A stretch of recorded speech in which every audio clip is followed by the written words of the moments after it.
Do not worry.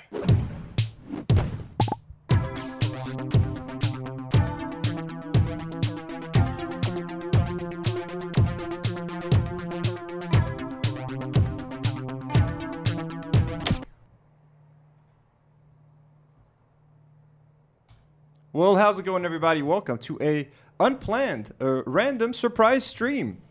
This is not an official episode of Do Not Worry. We're going to be back tomorrow with the full crew to do an episode of the podcast together, live. But tonight, I just wanted to react to this brand new video that's been making waves on online, on Twitter, everywhere. It's called The Confused Zionism of Ethan Klein. It is by Chris Kunzler. Let me cut to my YouTube. That way you guys can see what I'm talking about. Welcome, by the way, to the channel. My name is Anthony. For those of you who are new to our channel, I am an H3 Fallen fan. I had been watching the H3 podcast for many, many years, for like 6 years or something. I created this whole podcast inspired by H3. I used to call this podcast the Lebanese H3. I've gotten sued by a bunch of the people that we talked about, just like Ethan. There was a lot of similarities. Anyways, once after October 7th, Ethan and Hila began to show their true faces. They started to spew a bunch of Zionist propaganda, so I decided to speak out, and then they went after friends of mine like Frogan and the Arabs, and they got them deplatformed. So I thought that I had to speak out and sort of try to contradict all of the Hezbollah, the IDF and Israeli propaganda that they're spewing on their show. So since then, we've got a lot of new fallen H3 fans watching with us. And I figured, why not watch this new video? There's been a lot of great creators making great videos about Ethan, like North Star Radio, our friend Comrade Casey, Uninformed Leftist, Mike from PA, is covering it on Twitch. So we're gonna be watching the video together. Just a quick second, if you guys want to support us, you guys can do so on Patreon. You guys, let me take a second just to thank a couple of our patrons who recently joined up. And to all our members, Haley D in the chat already gifted 5 memberships before we even started. Haley D, we love you. We got some brand new patrons this week, folks.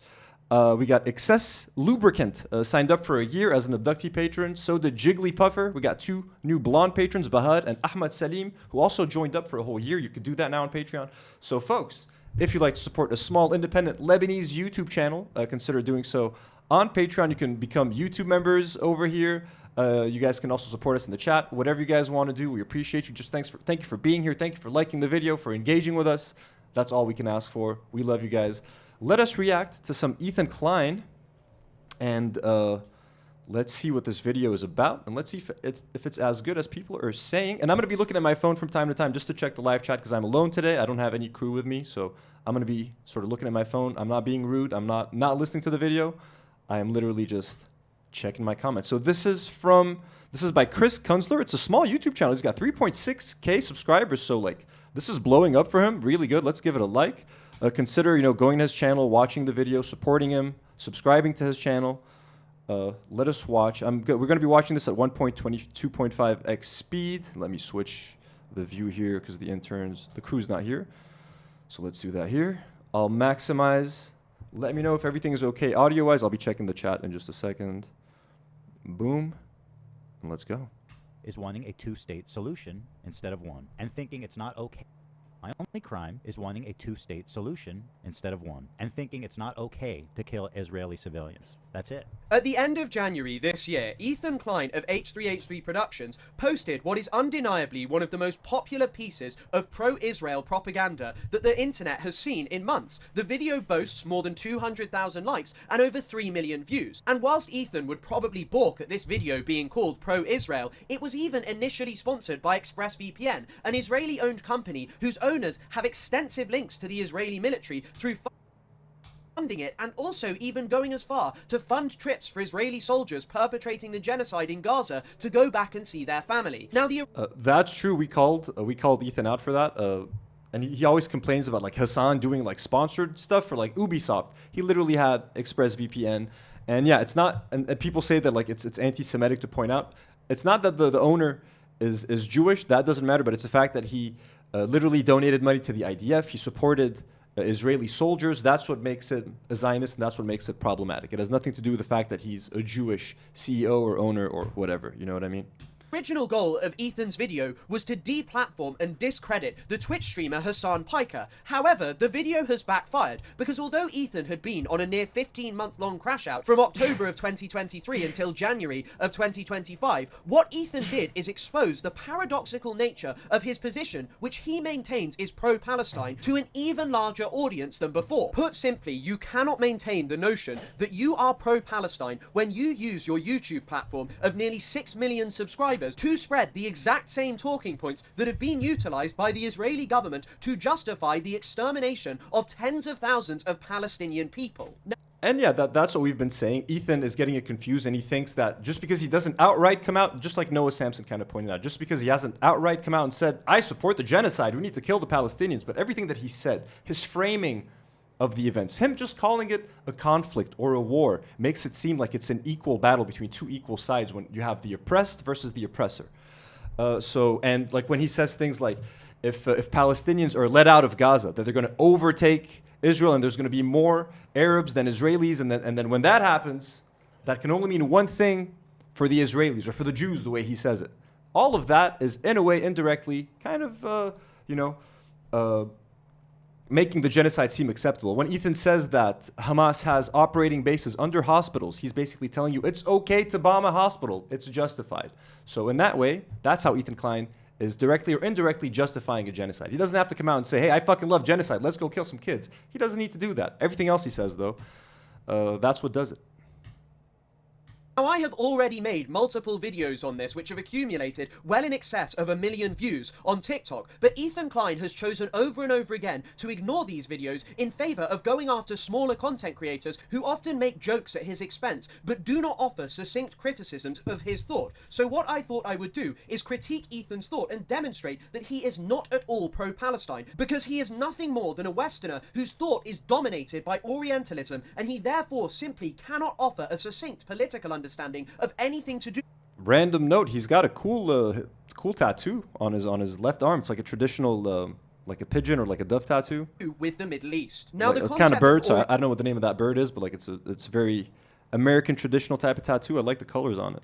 Orientalism was proffered by Edward Said. It was the first thing that I learnt about when I started my Middle Eastern Studies degree as an undergraduate back in 2019. And what it basically refers to is a distinction between them and us, them being non-Westerners and us being Westerners. And according to Said, this was produced through discourse, and what he meant by this was anything from travel writings, newspapers, stories, depictions, anything that you could think of which created a vision of people from the Middle East or the wider Orient. It is at its most basic media which seeks to create this distinction between them and us, and Ethan's video is a perfect example of it. Through this Orientalism and the discourse it produces.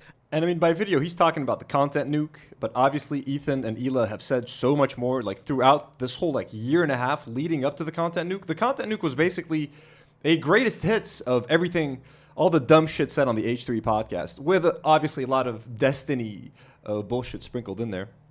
But there was nothing new in there. Like everything that was in the content nuke, I had heard 1 million times before. That's why I was so fucking bored with the content nuke, and it was so hard to sit through. And we had to watch it at 1.5 speed, and I was looking at my phone the whole time because it was truly unbearable. An essentialized image of the Oriental, or Middle Easterner, is created that is backwards, uncivilized, violent and savage, which is juxtaposed against the civility of the Occident, or the West. Now, what is important to note here is that Orientalism is dialectical. It is not just about denigrating the other, creating... Drax says, I wish this guy could speak calmly. It's like he's in fast forward. He is in fast forward. We're watching this at 1.25x speed. So I'm doing that for you guys, just for a little bit more concise.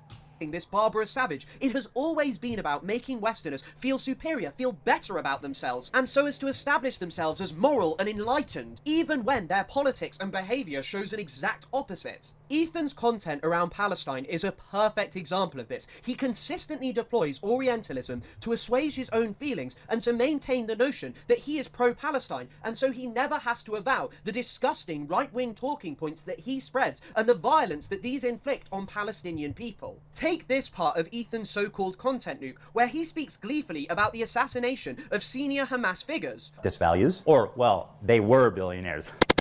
Because they're all dead. They killed them all. They're all dead. Or this part where he condemns Hassan. Yeah, that was quite tasteless. Marmar sends a £2 £1 donation says, who thinks he'll ever manage the Content Nuke Part 2?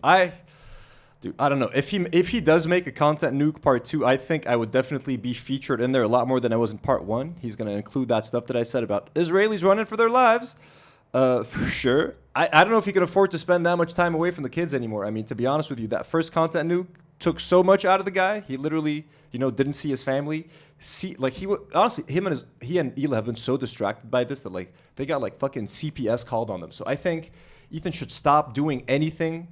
He should stop entertaining this whole like drama that he started. He should just fucking stop, go back to doing your show, because like their lives are ruined. The podcast views are so like significantly down. Sales of Teddy Fresh are undoubtedly down. Their reputation is in the toilet. No content creator wants to collaborate with H3H3. No one wants to associate with the crew anymore. No one fucks with the crew anymore. People used to defend the crew at least. Even everyone's lost, charitability for the crew. We're the only ones still kind of defending AB from time to time, even though he's calling us out. So I forgot what I was saying, but yeah. Oh yeah. Is he gonna do the Content Nuke Part 2? I mean, I hope so. I mean, it's just gonna keep this going, but like, how long can this keep going? And like, ultimately, this is not healthy for like Ethan. Nothing's happened to Hassan since this whole thing started. You know what I mean? It's only Ethan suffering the consequences of his own actions.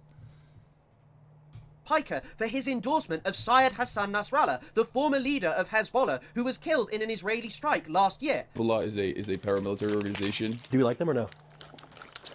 They are a terrorist organization. Like they're designated. They are designated by the American state as a terrorist organization. I do not like them then. Well, like I like what you like. I don't have an issue with them, let's just say. This is Hezbollah's leader, Hassan Nasrallah. According to Hassan Piker, this man is a brilliant freedom fighter. But before we get into that, let's see how he feels about Jewish people. Here are some choice quotes from Hezbollah's leader, Hassan Nasrallah. According to Shaul Shai, Hassan Nasrallah said in a speech delivered in Beirut, "What do the Jews want? They want security and money.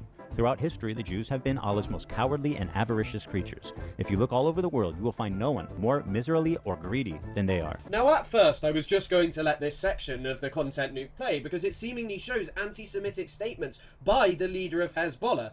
But a quick look into this shows that much like the rest of Ethan's video, the sourcing is just absolutely terrible. He has gone on Wikipedia and repeated unequivocally what is put on there without bothering to check the veracity of anything. So let's quickly go through them. The first quote comes from the book of an Israeli official, Shaul Shai, the former head of the IOF's military history department, a lifelong Israeli soldier. So it may be that this man made up his claims, especially since the articles he cites in his book are almost impossible to find now. And we all know that Israel, its government, and senior officials don't necessarily love telling the truth.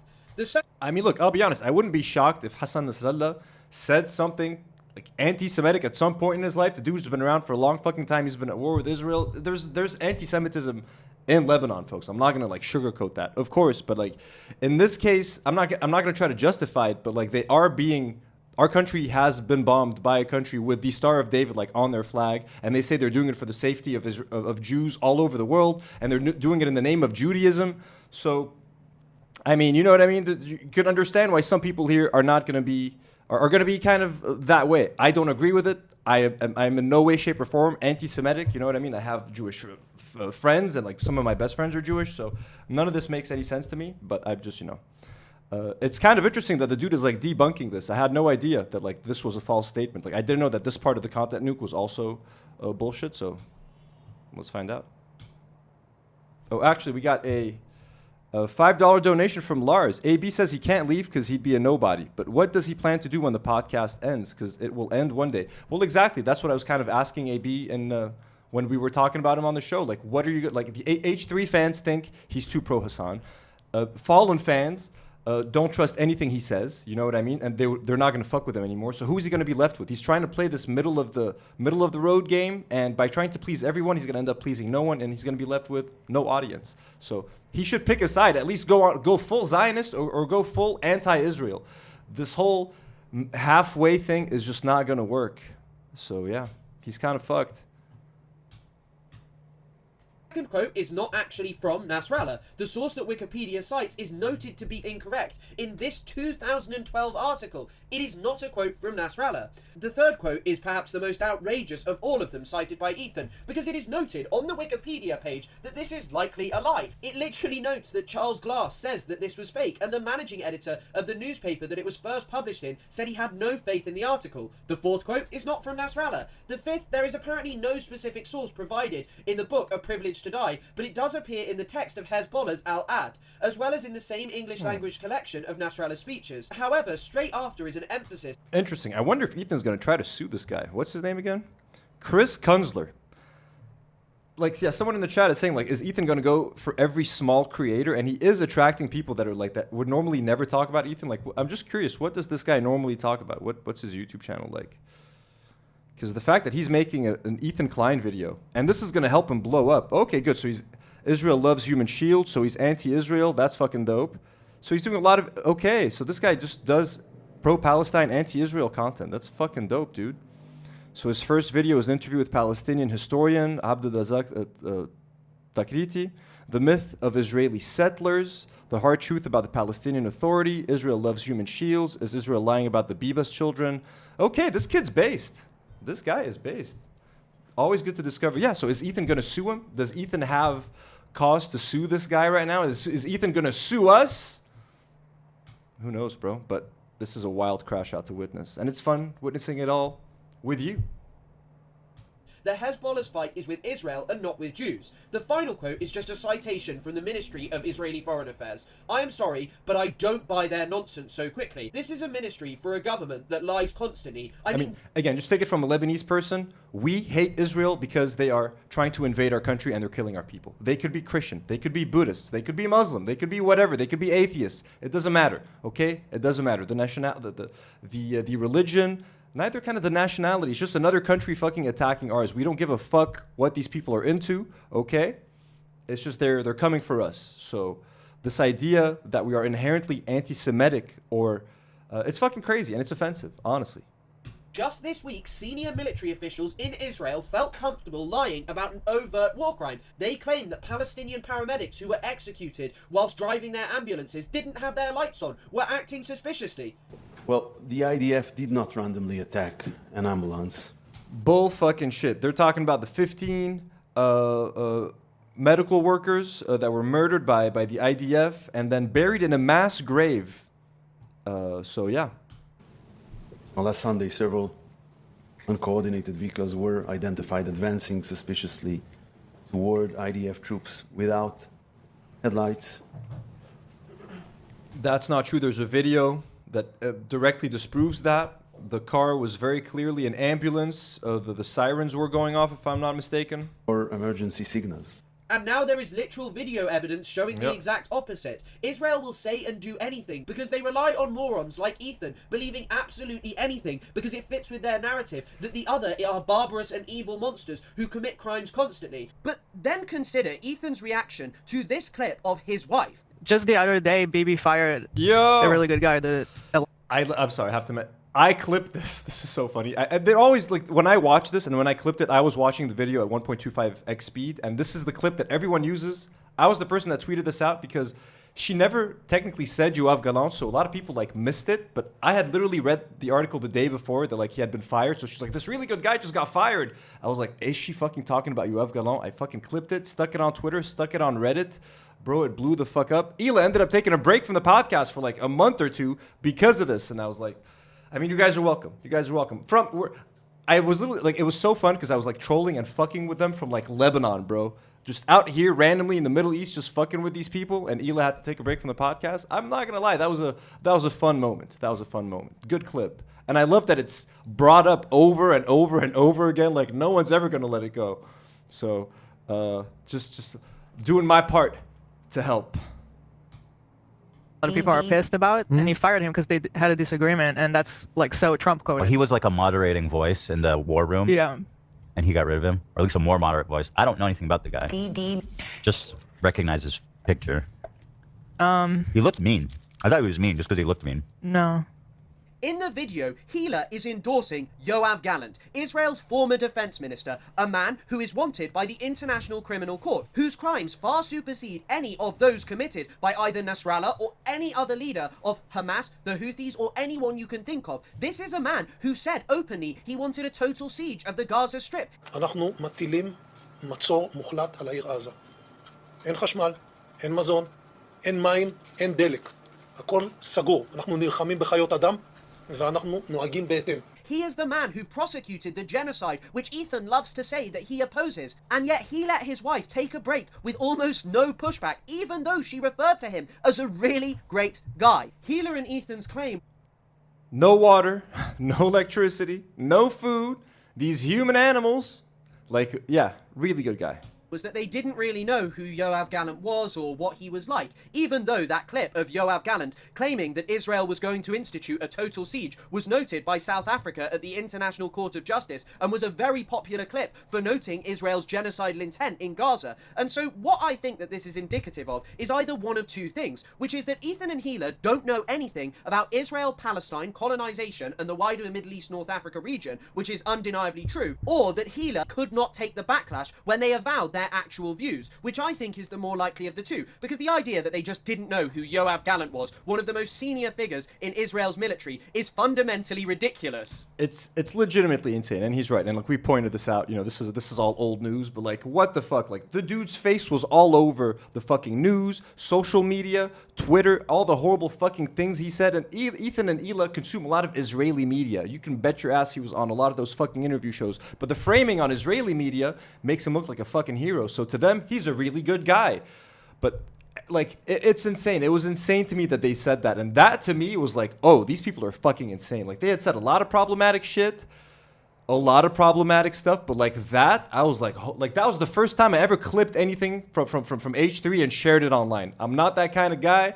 I'm not trying to clip people out of context and get them in trouble, but I could not fucking believe my ears, because everyone here in Lebanon, like all Arabs, know Yoav fucking Gallant. We know what that motherfucker stands for, and we know his fucking threats. So there was no way I was going to let that go. And yeah. We got to, just before we get going, Luca Hayes sends £10 and says, here's some cash for your hummus fund. Buy anything better than Sabra, of course. We will... I have a fun little announcement to make next week. We'll let you guys know then. Chaos of Trouble gifts 5 Do Not Worry memberships. Well, thank you so much, Chaos of Trouble. We got 5 new members. Killer Ken, Colin, Anna Amsden, Alicia. You guys are brand new members. Mudmud with another £5 says is moderating. By the way, voice, I think, just wanted to switch focus from Gaza to Lebanon. His moderating, by the way, voice, I think... Okay, cool. Wanted to switch... Oh yeah, that's right. He wanted to end the war in Gaza, to come to destroy us here. Like, yeah, he was relatively a nice guy. And so this would mean that Hila endorsed a man whose war crimes far eclipse any of those perpetrated by the organizations that Ethan thinks Hassan should be deplatformed for portraying in even a semi-positive light and offering context for why they do what they do. So why is it that Ethan just does not carry the same energy for when it comes to his wife in comparison to Hassan Piker? And what makes this even worse is that Ethan didn't just let Hila get away with this with basically no pushback. He actually took to his Instagram stories to defend her, arguing that the quote was a result of being after October the 7th.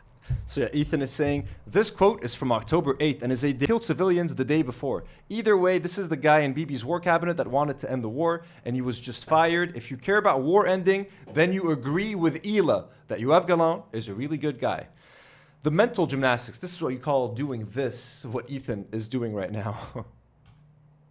I mean, he doesn't provide this kind of charity to people like Nasrallah or people from Lebanon, people in the Houthis or wherever, who have suffered under Western imperialism and larger terror attacks than October the 7th. No, he just thinks that this applies to Israelis only, and he doesn't seem fussed that his wife endorsed a man who referred to Palestinians as human animals, because whilst he seeks to make the distinction and say, oh, he was probably only talking about Hamas, the thing is that this was the man who oversaw the Gaza genocide that Ethan says he condemns, but he doesn't mind this man Bro, the butchers of fucking Gaza. This motherfucker, Joe Biden, Kamala Harris, whatever the fuck the name of his like international, of the secretary was, Donald fucking Trump, all those motherfuckers, bro. Anthony Blinken, that motherfucker. referring to Palestinians as human animals so as to establish them as subhumans worthy of death. No, he thinks that that's completely fine because he was a moderating voice who wanted to... What aims could be achieved via military means. So all of the destruction and mass killing that was already perpetrated in the Gaza Strip, well, he thought that was enough. This isn't even the first time that Ethan or Hila have... Did you guys miss something? Let's go back. I'll rewind a few seconds. Here you go. The man who oversaw the Gaza genocide. I was calling these guys the butchers of Gaza. This motherfucker, Joe Biden, Kamala Harris, Anthony Blinken, and Donald Trump. Ethan says he condemns, but he doesn't mind this man referring to Palestinians as human animals so as to establish them as subhumans worthy of death. No, he thinks that that's completely fine. Robbie, 1985, with the 50 sec. This is for a Muhammad fund. Well, thank you so much. I love Muhammad. It's fucking delicious. Thank you, Robbie. I wonder where Robbie's from. Does he know what Muhammad is? Because he was a moderating voice who wanted to end the war. But he didn't want to end the war because of his opposition to the Gaza genocide. He just wanted to end the war because he thought all of Israel's aims had been achieved, and that no more aims could be achieved via military means. So all of the destruction and mass killing that was already perpetrated in the Gaza Strip, well, he thought that was enough. This isn't even the first time that Ethan or Hila have displayed their love for a figure who is undeniably implicated in racially motivated slaughter. Take George Bush, for example, who in this 2017 clip, Ethan says... And yeah, just to comment on what he's saying. Yeah, when Yoav Galan says, we don't need to finish the war in Gaza, we can end the war, it's because they wiped everyone off the fucking map. There is no building left standing in fucking Rafah. Remember All Eyes on Rafah? That AI photo that went viral and we all got pissed that people were using an AI photo? It doesn't exist anymore. There are no more buildings in Rafah. I just saw this fucked up video on Twitter of this building being blown up by the IDF, and you see two people, like, being... catapulted into the air, human beings, like debris. That's how bad the dehumanization of Arabs has become. We are cannon fodder. We are like stormtroopers in a Star Wars movie to Westerners and people in the West. It doesn't fucking matter when we get our heads blown off. No one gives a shit. So yeah, according to Yoav Galan, it was time to end the war once there was no one left to kill. I mean, they have 1.9 million people left to kill, but they already killed 200,000 people at least. Let's stop that. That pisses me off. He loves. I gotta tell you, I saw George Bush on what was it, Jimmy Kimmel, and I was like, man, I love this guy. I love George Bush. As a dude, fucking George Bush. He's got a lot of character. He's out there, dude. You know, he's like painting. He just made a book of portraits. He's drawing portraits of veterans. This was a guy who said he wanted to launch a crusade in the Middle East and then went on to do so. And the American people are beginning to understand this crusade. Sorry, I missed it. Did Ethan say that George Bush fucks? Like Ethan likes George Bush? Dude, he's a dude, fucking. George Bush he's got a lot of character. He's out there, dude. You know, he's like painting. He just made a book of portraits. He's drawing portraits of veterans. This was a guy. Dark Saga says, I'm an American and I give all the shits. Well, we love you, Dark Saga, and that's why you're here, and you're also a member. Like, we got the best Americans here. We got the best Europeans. All the best people in the world are watching the Do Not Worry podcast live tonight. Wednesday night here in Lebanon. It's almost 11 p.m., by the way. It's 10:48. Who said he wanted to launch a crusade in the Middle East and then went on to do so.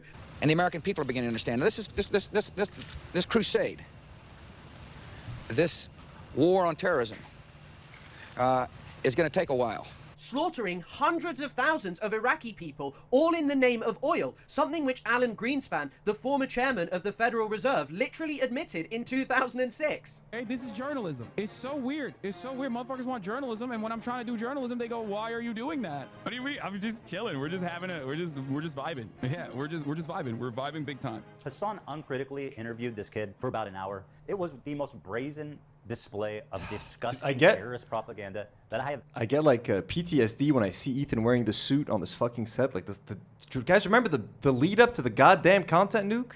The fucking hype? Like, bro, I thought that shit was gonna go up at 3 a.m. I was about to stream that shit in the middle of the night, bro. That shit was crazy, bro. I had like 1,000 people watching the content nuke live. That was nuts, bro. That was such a shit video. Oh my god. Horrific content nuke. Horrible. Maybe ever seen in Western media. So if a 19-year-old from Yemen, who isn't even actually a member of the Houthis, but simply supports them, is an evil terrorist who shouldn't be allowed a platform, What does that make Ethan and Hila, people who endorse war criminals responsible for the slaughter of far, far more people than the Houthis? Left or right, I always thought that, despite our differences, there was one thing we could all agree on. Oh, this is I got to pause this. Starburst Stream says, can't give any money right now, but this is my new H3 podcast. I get the same feeling I used to get when I saw old H3 lives. Well, that's so sweet. This is all I tried to do when I did this podcast. I was like, if I can capture like 10% of what makes the H3 podcast so fun, I would consider myself successful. Now, unfortunately, it's just me tonight. The crew isn't here. But tomorrow's episode should feel like, hopefully, a bit more of an H3 episode. But thank you, guys. That's really all I've ever tried. And I'm so happy like that this is all happening. And H3 fans are leaving H3 and discovering us and discovering the work that we've been putting in for 4 years, trying to build a Lebanese H3, you know, an alternate to H3.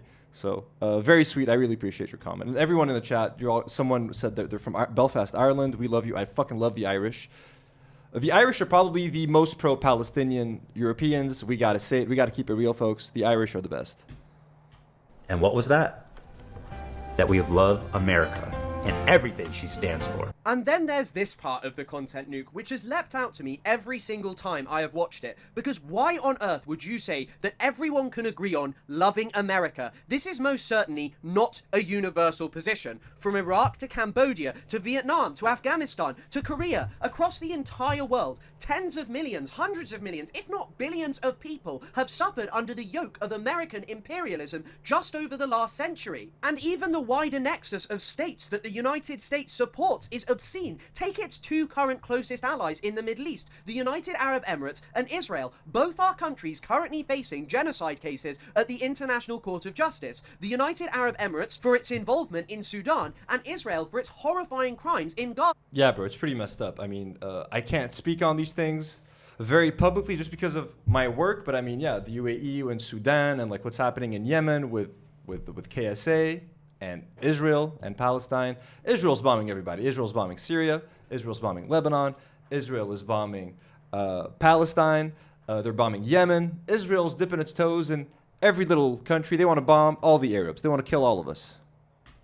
Which absolutely would not be possible without the rhetorical and material support that it was offered by both the Biden administration and the current Trump administration. If Israel didn't have the massive amounts of military aid which America only sells to them so they can maintain an edge over other countries in the region, it would stand no chance against countries like Iran. And so to sit there and say, oh, I love America and we all agree on this, whilst America is responsible for the genocide that he claims to simultaneously condemn, is fundamentally ridiculous. And it really does show you that Ethan just does not like anything which is anti-Western. Any group who is anti-West are differently evil. They are monstrous savages whose ideology has no explanation, who are fueled by anti-Semitic hatred in most cases. But when it comes to the obscene violence of the United States, oh, well, you know, it's just politics and we all love it, really. I do not think the Orientalism which dominates Ethan Klein... Bro, America, like, I mean, I'm saying this as a U.S. citizen, you know what I mean? America is like, has done the most evil shit, like, around the world. How many wars has the U.S. started? How many countries has the U.S. destabilized? How many governments have they destabilized? How many dictators has the U.S. propped up? How many leaders have they replaced? How many coups have they done? Like, the amount of casualties at the hands of the U.S. government and the U.S. military are countless, okay? The Americans dropped a fucking nuke on Japan, bro. Who else dropped a fucking nuke? Like, give me a break, you know what I mean? So it's really rich when Westerners and Americans talk about, you know, yeah, like, we designate this group as a terrorist, or like, you know, Western values and peace and war. It's like, y'all are fucking butchers, but you're butchers wearing suits. So, you know, the suits can fool some people, but not most of us, bro. Thought could be any more clear. He sees a 19-year-old from Yemen, Rashid al-Haddad, as a monstrous, violent savage who is an anti-Semitic beast, which, by the way, the kid did apologize for, but he has no problem with his own thought. He never wants to confront the fact that he refers to America as something which we all love, even though it was the country which sold advanced weaponry to Saudi Arabia as it bombed Yemeni civilians. It was the country that refueled Saudi planes as they tore Yemeni weddings and other social events to pieces with their... What's sad is that Yemen is like one of the poorest countries in the world, the poorest country in the Middle East, and like Saudi Arabia is like the richest country. And you have the richest country bombing the shit out of the poorest country. It's just messed up, yo. It's just messed up. Again, I shouldn't be even talking about this. Horrifying bombardment. It was the one who trained their pilots as they manufactured a siege and starved the people of Yemen. And this is what defined Rashid al-Haddad's life. And Ethan couldn't have some sympathy and say, you know what, this is what motivates this guy. This is why many Yemenis don't actually like the West. But instead of doing that, Ethan would rather sit there and essentialize them and try and portray this as it is some kind of innate anti-Semitism. Dude, Yemenis don't even think they have a future. Like, I'm going to give you guys Lebanon as an example. And Lebanon is in a much better position than Yemen, but we're struggling with hyperinflation, a really bad economy. We live next to Israel, so you know what that means. Young Lebanese students right now that are graduating from university, if they don't have like a passport or a way to leave Lebanon, they're facing a horrible future. Like, it's very hard to find jobs right now. The job market in Lebanon is shit. If you do find a job, salaries are shit because of the hyperinflation.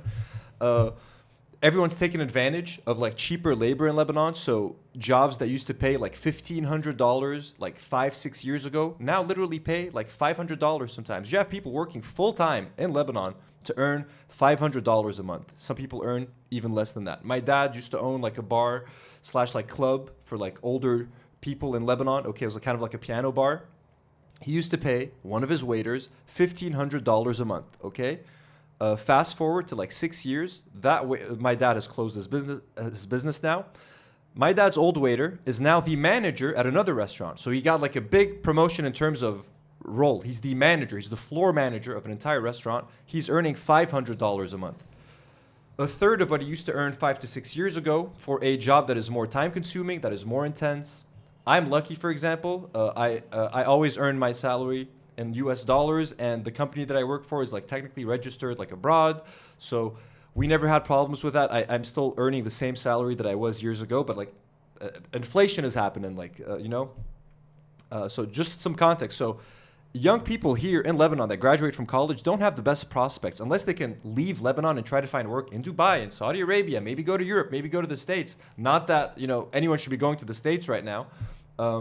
That's the only hope they have. If they're going to stay in Lebanon and try to work here, bro, it's hopeless. Teachers barely make any money.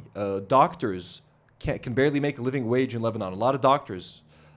It's really fucked up. So if Lebanon, which is 30 times wealthier or whatever than Yemen, imagine kids in Yemen, bro, and the lack of fucking hope, and Gaza, like, forget that. But like, I mean, imagine kids in Yemen, bro. So for Ethan to fucking pick on this kid who's got no prospects, no future prospects, no career prospects, literally nothing. They're waiting to get bombed by either Saudi Arabia, Israel, the US, the UK, whoever's got the jets at that point are gonna bomb them. So yeah, you have to feel for these kids, and Ethan doesn't know any of that fucking context. He's fucking clueless.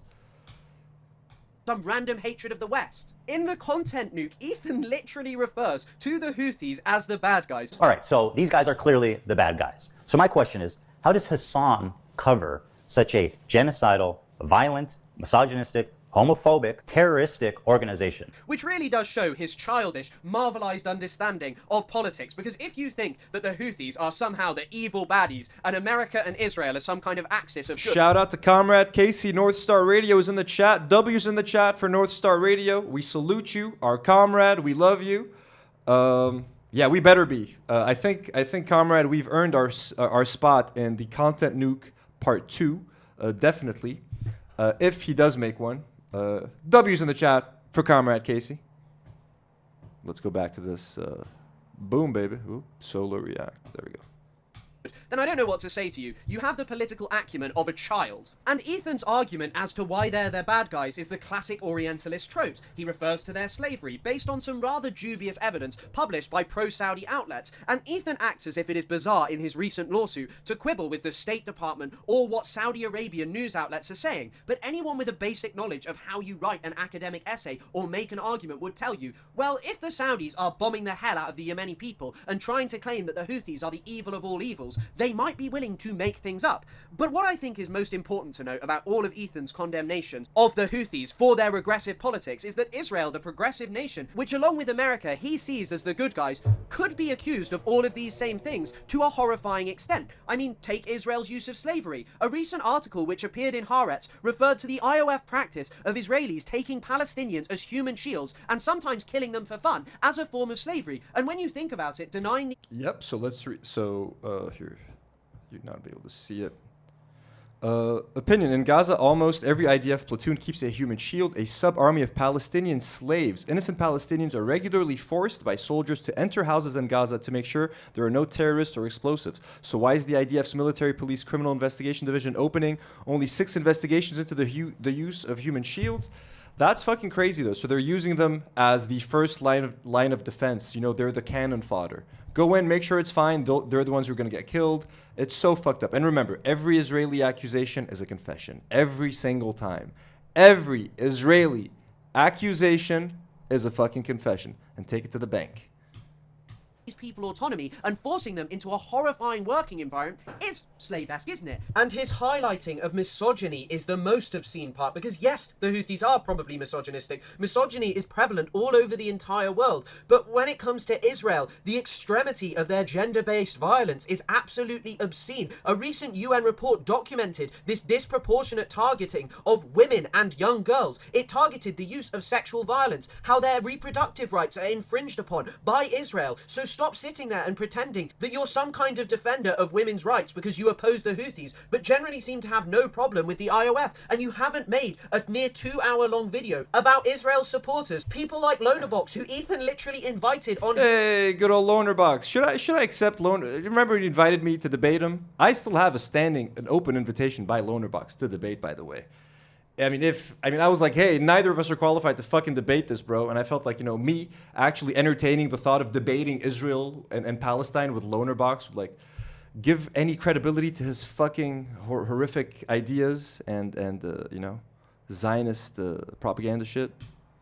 Show. It is absolutely ridiculous. And Lonerbox is a particularly important figure to highlight because Ethan, as I said, brought him on his show, but as the photo shows, he went on a trip to Israel, laughing and smiling along with Eylon Levy, Netanyahu's former spokesman, until he was fired over some personal issues. But ultimately, this guy has sought to make a career out of justifying the extermination of Palestinians. He was a pivotal figure, appearing on Western TV, using his British accent, which makes him endearing to Westerners, to justify the extermination of Palestinians, to lie about what was going on in Gaza so it was plausible for Israel to carry out its genocide. And since this point, why isn't he taking the photo off?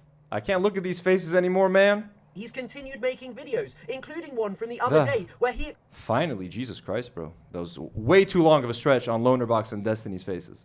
Explained why Palestinians had no right to the West Bank, and yet Ethan just does not care. He's not making 2-hour-long videos about Lonerbox. He's making 2-hour-long videos about Hassan because he spoke to a 19-year-old. Hassan didn't spend time with the former spokesman of Benjamin Netanyahu, a man accused of leading a state perpetrating genocide. How can you reconcile? Because Ethan agrees with Lonerbox. Ethan agrees with Destiny. Ethan, to give Ethan some credit, he has said that, West Bank Israeli settlers are, appropriate targets. And ironically, Ethan's lawyer, which we're going to talk about tomorrow, is a West Bank settler. So Ethan is technically saying that his own lawyer is fair game to be shot by Palestinians. I didn't say it, Ethan did. Okay, let's go back to this.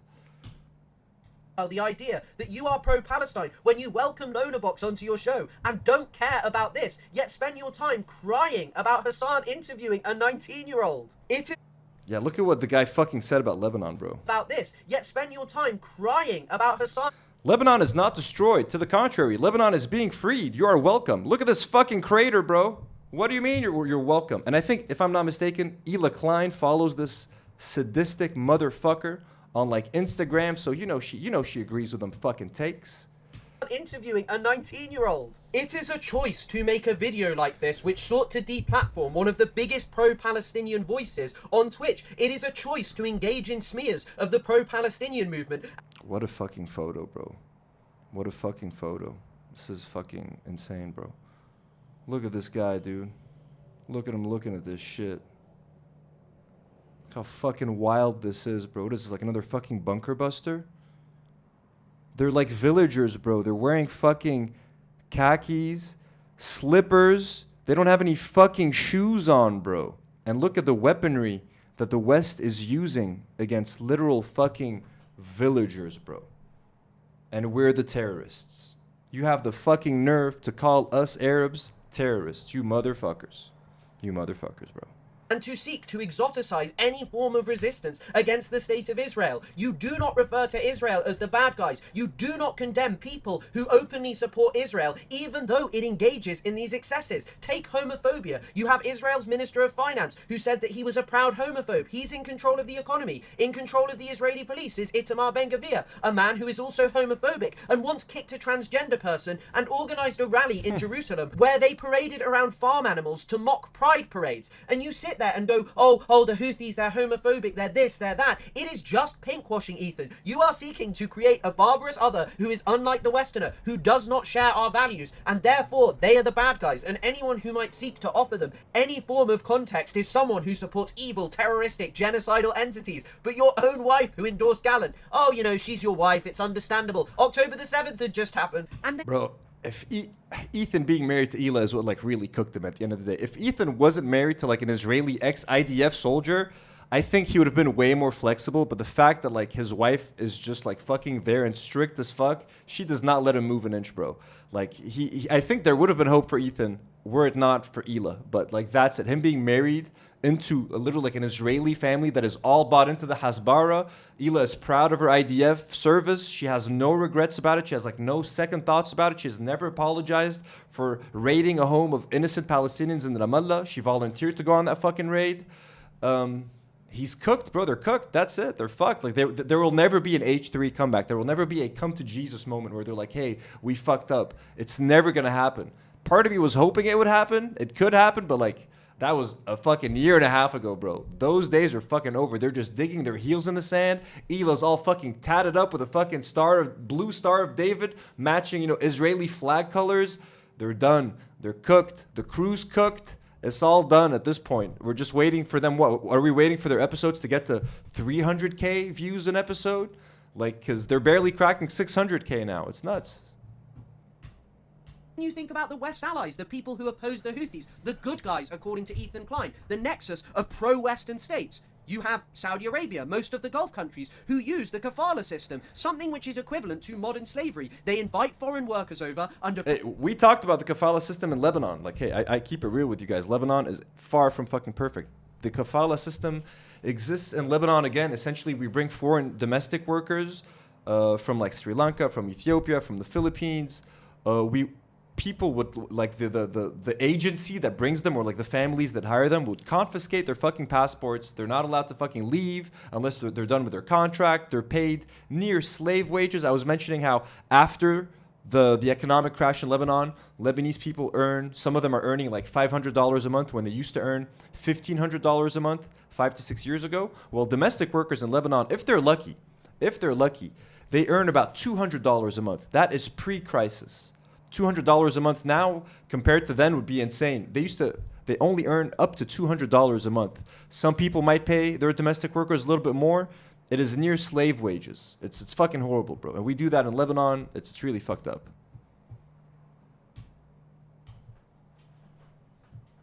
Promises that they're going to find new and great lives in Saudi Arabia. Then they take their passports and effectively offer them no rights, and many people have referred to this as modern slavery. So why is it the nexus of pro-Western states are the good guys in Ethan's political understanding? Because whilst Ethan might say, well, I'll condemn Israel, I'll condemn Saudi Arabia, this is what America and Israel have helped to set up and maintain in the Middle East for decades now. They want dictatorial regimes like those of Saudi Arabia, the United Arab Emirates, because these keep people quiet. You know, they will perhaps normalize with Israel, allow it to carry out its ethnic cleansing in the West Bank, the Gaza Strip, destroy any hopes of a Palestinian state, whilst they hide behind the idea of a two-state solution. Any time that these things are perpetrated by an ally of the West, it doesn't matter. It's not a problem which is indicative of how rotten and evil these ideologies are to the core. Instead, for Ethan, it is just okay. It is something that is basically not even worth mentioning, because it's perpetrated by the ally. If I could give one critique to the video, I think there's too much footage of just him like speaking directly into the camera. For me, sometimes I kind of lose focus when it's just someone just like talking at me. I need to include a bit more video, cut to some more video of Ethan saying something stupid, some video of Hila, comment, speak over, like use voiceover over footage or over other images. That's just like, I don't know, you guys might completely disagree with me. I'm just giving some constructive criticism. Not that he needs it, his video's fucking killing it. I'm sure his channel is going to overtake mine soon, but I would just say maybe to make it a little bit more engaging. of the country that he so loves. Now, Ethan, the definitely pro-Palestine content creator, like many other pro-Israel news outlets and Zionist content creators online, chooses to focus on the Houthi slogan, "Death to America, a curse upon the Jews, death to Israel, victory to Islam." And whenever I've watched someone's video, you know, they've highlighted that it's just a slogan from people who are oppressed, but what I don't think they've noted is that Ethan comes from a country with elected officials like Randy Fine. I mean, let's just read out one of the statements that he put out on Twitter. "There is no suffering adequate for these animals. May the streets of Gaza overflow with blood." Yo, this guy just got elected. We talked about him a couple days ago. There is no suffering adequate for these animals. May the streets of Gaza overflow with blood. Again, I said like he sounded like Borat. May George Bush kill every Iraqi man, woman, and child in Iraq. May he drink their blood. May he radiate their deserts so that not even a lizard could survive. Again, fuck Sacha Baron Cohen. I used to love Borat. What can I do, folks? Now I have to re-educate myself and hate all the Zionist shit now. There is no suffering adequate for these animals. May the streets of Gaza overflow with blood. This man, who is part of the most powerful government in the world that is actually making the streets of Gaza overflow with blood currently and has been for a year and a half, well, that's okay, you know, we don't focus on those as representing the rotten nature of Western society, a pervasiveness of terrorism. No, that's the country that Ethan loves. For Ethan, the Houthis, whose attacks on Israel pertain specifically to Israel's genocide in the Gaza Strip, I mean, they literally stopped when there was a ceasefire. He is more obsessed with their slogans than the comments and sayings of high-up US officials about exterminating people in the Gaza Strip. And it's not just Randy Fine. You've got others like Brian Mast and many, many other senior American politicians who are happy to talk about exterminating Palestinians as Israel, their closest ally, actually did that. I would encourage the other side to not so lightly throw around the idea of innocent Palestinian civilians, as is frequently said. I don't think we would so lightly throw around the term innocent Nazi civilians during World War II. What the fuck? I never heard that before. Palestinian does not mean Nazi, you dumb motherfucker. It does not mean Hamas. Hamas is the name for the resistance group, bro. Like a party within... Oh my dude, oh my god, these people are so people elect this guy got fucking elected, bro. People voted for you and you're now in a position of power and you run a fucking like office. Who the fuck is this guy? Representative Brian Mast. Brian Mast. The Houthis are not doing that. Theirs may be a slogan which people find offensive. However, ultimately, they are not actually perpetrating the things that they are claiming. But let's not just focus on America, the head of the snake. Let's also focus on Israel and the slogans that they love, because they're part of Ethan Klein's magical Avengers team who fight against the bad guys like the Houthis, Hezbollah, and Hamas. But here's an article by the Israeli Gershon Shafir from 1984, who notes that at present, Arabs are compared in sophisticated religious exegesis to the 7 Canaanite nations, and to Amalek, and in a popular utterance to a donkey. Now, I think that this is particularly important. Yeah, the Amalek stuff was fucked up too. I mean, I hadn't heard about it before until Israeli generals were comparing this whole thing to like the whatever the story of Amalek, where like we're like demons, Arabs are devils, and the Israelis have to because what you have here is exterminate us essentially. Documentation from the 1980s, before Benjamin Netanyahu had ever been prime minister, of Israelis referring to Palestinians as Amalek, a biblical enemy of Israel who must be wiped from the face of the earth. The same with the 7 Canaanite nations, the people who had to be destroyed for the existence of Israel. Why is it that people like Ethan love to talk about the Houthi slogans but don't like to talk about these? And this isn't even where it ends. What I'd also like to note is that in the 1980s, the slogan "Death to Arabs" became popular, to the point where Heike Grossman, an Israeli member of the Knesset and also a Holocaust survivor, would note that she found it so awful because the slogan was only one word different to the one that the Germans used. I'ma say it. This is a like well-researched video, but like when Comrade Casey makes an hour-long takedown of Ethan Klein, you bet your ass that shit is way more entertaining. I wish I was watching a North Star Radio video right now. Comrade Casey, I appreciate your editing, my guy. And you, what's your name, kid? Sorry, I forgot his name. Chris Kunzler. Still new, still fresh to that YouTube channel. You're kicking ass. I wish you nothing but success. But this video kind of boring. I'ma say it. I'ma say it. Let's keep watching, folks. Let's keep watching. I'm gonna check what you guys are saying in the live chat. Very well, like researched and well sourced and all of that. Where's the mouse? Goddammit! But I've lost the mouse, folks.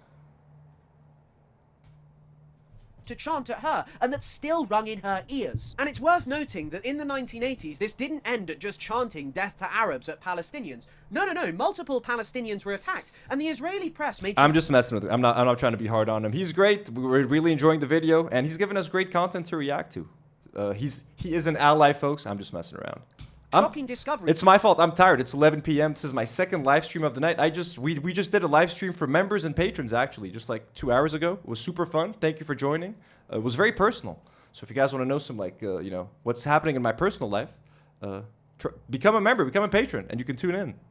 In the Israeli military, they found squads of Israeli soldiers referring to themselves as the Mengele unit, who had extensive plans to mass murder Palestinians. So why is it that Ethan thinks that, you know, someone who is a 19-year-old who supports the Houthis is a bad guy? He's an evil terrorist. But the same doesn't go for all Israelis. You know, he might say, well, I don't like this excess. I don't actually support this kind of thing. Does every single Yemeni who rejects Israel, protests against it, and wants to take up arms against it, hold horrifying anti-Semitic views? No. There are many who just oppose the state of Israel because its treatment of Palestinians and hold a strong disdain for America. Oh yeah, absolutely. Everybody go sub to his channel. I'm gonna hit subscribe right now too. There we go. Subscribed. I just subscribed, folks. There we go. Chris Kunzler. Happy to become a subscriber. Because of what it has helped to do to their country for decades. But luckily for Ethan, you know, this was the 1980s, the chant death to Arabs, it's not so popular anymore. You know, just a couple of fringe Israelis, they were the guys chanting it and stuff, you know, not everyone. Oh wait, hang on a second. One of its key proponents who used to chant it a lot, Itamar Ben-Gvir, is now Israel's Minister of National Security? Oh, it's okay though. He doesn't actually say death to Arabs anymore. Here's a video of him saying that he now says death to terrorists and encourages others because it is legal with a government stamp of approval.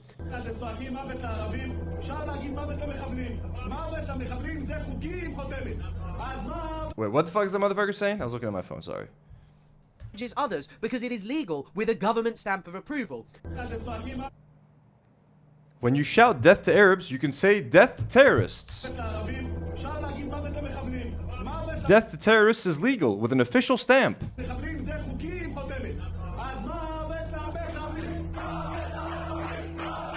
But when you consider that this man refers to all Palestinians as terrorists, including the mother of an autistic Palestinian who was murdered in cold blood by Israeli security forces, what is there to say? This guy has transformed Israel's prisons into even worse torture dungeons than they already were. I mean, there's decades of the horrifying treatment by Israeli prison officers of Palestinians, but it's only worsened in recent years. And Ethan doesn't see this as a sickness within Israeli society. He doesn't see it as indicative of the monstrous nature of their ideology, their movement. He thinks that there is still something redeemable about Israel. But what is there redeemable about this? Why? Just a quick reminder, Israeli guards, were reprimanded for raping Palestinian prisoners over and over again on camera. And then when the Israeli public found out that the Israeli guards were getting punished for what they did, they went down into the streets and protested to free the guards for their right to be able to rape Palestinian prisoners. It's all on video. It's very well documented. And then the rapists then went on TV and became like local celebrities, and they were on talk shows and shit. First they had masks on, then the guy took off his mask and he was embraced as a local hero, folks. That is Israel. That is who we're fucking dealing with. Whoopsie. Whoopsie. Let's go. Is it that you would make a video this long condemning Hassan Piker for interviewing a 19-year-old, for showing Houthi music videos? Why is it that you would spend your time doing this when Israelis are out here doing these kind of things? And it does not end there. One of the other most common chants that you consistently hear from Israeli soldiers is "May your village burn." Here's a video of the Israeli soldiers chanting it before they go out and actually do that in Gaza.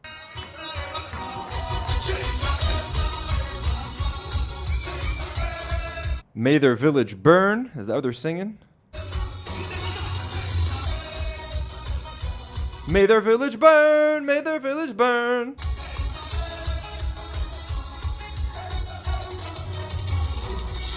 Bro, Israelis listen to the sickest fucking music. Sick as in like sick in the head, not sick as in cool. Like literally, during the Gaza genocide, a whole bunch of like anti-Arab, anti-Palestinian, anti-Gaza rap songs were like #1, bro. These people are fucking psychotic, bro. I'm sorry. Someone's got to say it. Burn, baby, this house is on fire. This house is on fire. Is that an IDF soldier trying to be fucking funny? You motherfucker. This house is on fire. Oh my god, bro. This is a man who claims that he thinks there is a genocide in the Gaza Strip, yet he spends his time talking about the Houthi slogans. He doesn't talk about the Israeli slogans. He doesn't talk about this as a sickness in Israeli society. I have said it over and over again. He sees Yemenis and Middle Easterners who are not Jewish from Israel as monstrous savages, whose ideologies are different, whose motivations are different to those of Israel, Jewish people, and Americans. He is a man who exceptionalizes the state of Israel in order to make himself feel better about his horrifying right-wing views, which justify the slaughter of scores and scores of colonized people across the entire region. But all Preach, Chris, my man. Good job. Welcome to the army, by the way, Chris. You're joining, you know what I mean? There's a whole bunch of us here fighting this battle against Ethan Klein. I'd like to extend my warmest welcome to you, to the family. that's okay, because as Ethan puts it, they're the bad guys. Israeli Rudy was saying that Palestinians are taught at 2 years old to kill Americans. That's pretty spicy. Yeah. Do we have that one? Like, come on, the other one. I could add it. You're excusing people being burned alive and kids being murdered. You're saying Israel does that on the daily. Okay. Now, I'm not denying that. I see. This is where Hila is going to be like, oh, I'm denying it. So Ethan's like, I'm not denying that Israel burns Palestinian kids on the daily. And now listen to Hila. I'm not denying that. So are you denying that? He said, I'm denying that. We heard you, Hila. We heard you. Hila loves the IDF, bro. She loves the IDF. She doesn't think she did anything wrong. She thinks that her service is great. She even talks about how Moses was like a fighter jet pilot, and she thinks he should be proud of his service, and she doesn't think he did anything wrong. Fuck y'all, motherfuckers. So are you not denying that? So are you Now look, I don't want to critique Ethan's personal relationship with his wife, Hila Klein, or the Raider of Ramallah as she is sometimes known, because it's ultimately unimportant for this I love that he called her the Raider of Ramallah. Such a good nickname. I'm glad it stuck. video. But what is important is that it is one of the clear reasons that he deploys Orientalism, to make himself feel better about the clear incongruency between his consistent lack of condemnation of his wife and her behavior and his constant condemnation of people like Rashid al-Haddad, who have never even served in a military, yet he sees them as terrorists. Now, as I'm sure that many of you know, Hila served in the IOF, the Israeli military. It's where she came by the nickname the Raider of Ramallah. Lars kicks in $5 and says, well, we know Ethan won't be responding to this video. Too many facts and sources. Also, give it 2 months before Ethan says it's not a genocide. Chris, watch out for being sued. Yeah, Ethan's probably going to make fun of how Chris looks. He's going to make fun of his glasses, maybe. He's going to say something about how he looks. He's going to make fun of the views on his other videos. He's going to be like, oh, look at Chris. His old videos only got 5K views, but now that he talks about me, he's getting 80K views. And he's going to make fun of your views. You know what I mean? He's going to do what he does to us. He calls me Millhouse, says I get no views, calls me anti-Semitic. So you're going to be an anti-Semitic loser who only gets views when you talk about Ethan. And yeah, he might call you ugly. You look like a very decent guy. There's nothing wrong with Chris. Chris looks like he's got great tattoos. He's going to be jealous of your fucking tattoos, bro. But Ethan's got nothing. He's not going to respond to anything. Or he's going to pick one very random out of context clip, out of context, and then just, talk about that. And she maintains that, she was just doing a desk job for a senior IOF terrorist, a senior figure within Israel's occupation. She was just doing a desk job for him. But then she got bored and one day wanted to go onto a raid in Ramallah, a space which Ethan refers to as a terrorist city. Just watch this clip. What did you do? What was your role in the military? At first, I was given a role that was like in an office. We know this. We've seen this clip ad nauseum. Do we need to watch it again? Let's watch it again. I'm just going to slow it down a little bit because it's already sped up. So here. Office somewhat close to my house in Tel Aviv. And it was kind of like going to a day job in an office. It happened right after there was some kind of a second war in, where was it, in Gaza? That, yeah. There was some sort of a small war when I was there. And so my job was to, like, when they send officers or, like, people to go serve, I had to, like, logistically help with, like, their hotel or a room and things like that. But it was all on the computer. Oh, so she had to, so Hila was booking hotels for terrorists, basically. That's Hila's job, you know what I mean? Terrorists need somewhere to sleep. Hila was booking hotels for the IDF soldiers to go. Okay, that's interesting. I never paid attention to that part. Learning something new. It just felt like some computer thing. Right, okay. So the secretary. Yeah. Interesting. And it was super boring, and I really hated it. I wanted to kill, Ethan. I was bored. I didn't want to book any rooms. I wanted to murder some fucking kids. I wanted to scare some moms in the middle of the night, drag their father out on the floor, point a gun at him, yell, tell them to go empty the closets, fuck with them a little bit, then get back in my car and get back to the base. That's what I want to do, Ethan. I just want to scare Palestinians or else I was going to leave the military. That's what she's literally going to say. Like, if she couldn't get out of the secretary job, she was going to fucking leave the IDF. She'd rather terrorize innocent Palestinians than do the right fucking thing, which is leave the fucking Israeli military. It was just like, I had to take a bus super early, go there, spend the whole day, go back home. I hated it. So I tried to change my role. And it was something like you can apply for it, and it's a form that you fill out, and then they're going to give you something else completely random. Different you have position, no idea. different post. Yeah. Killer Ken said, I need blood. Exactly. Hila wanted more blood. You know what I mean? It wasn't exciting enough. She had to get in that military jeep, baby. Get a big-ass gun to carry. Knock some doors down. Spit on some Arabs. You know what I mean? Fucking nasty-ass brown people. You know what I mean? Probably smell like falafel. I'm kidding, folks. Obviously, I'm Arab. I'm allowed to say this shit. Different location. So I decided to do that, and if I don't like the second one, then I'll just find a way to get out of the army. It was that bad? Yeah, I hated everything about it. Didn't want to do it. Because if you're doing something that it felt like I wasn't doing anything, I was just wasting my life. Yeah. It could get really frustrating. I don't know. Right. And you got to do it for 2 years. It only felt like you're doing something if you actually see the terrorized faces of Arabs in front of you. You know what I mean? That's when you feel accomplished. Hey, I did something today. I scared some fucking kids. Scared them shitless. Gray Dovey, as a second gen whose father is from Ramallah, wanted to wish a very personal FU to Hila. Everybody, W's in the chat for Gray Dovey. That's an awesome fucking... Thank you so much for the message. God, I hope your father is okay. I hope your family's around. And I'm so sorry for what they're witnessing, and that you guys are witnessing, you know, your homeland being fucking destroyed before your very eyes, live streamed on the internet, and none of us can do any fucking thing to help you or your dad or your family. So I'm so fucking sorry, bro. Thank you so much for supporting us. It means a lot, especially coming from you.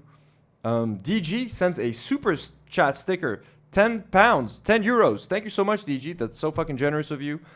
Thank you so much. And it's crazy. I mean, when Palestinians tell me that they watch this, that like hits extra hard because, man, you guys are fucking going through it, bro. And there's nothing we could do. And the world is just silently watching as your people and your home gets destroyed.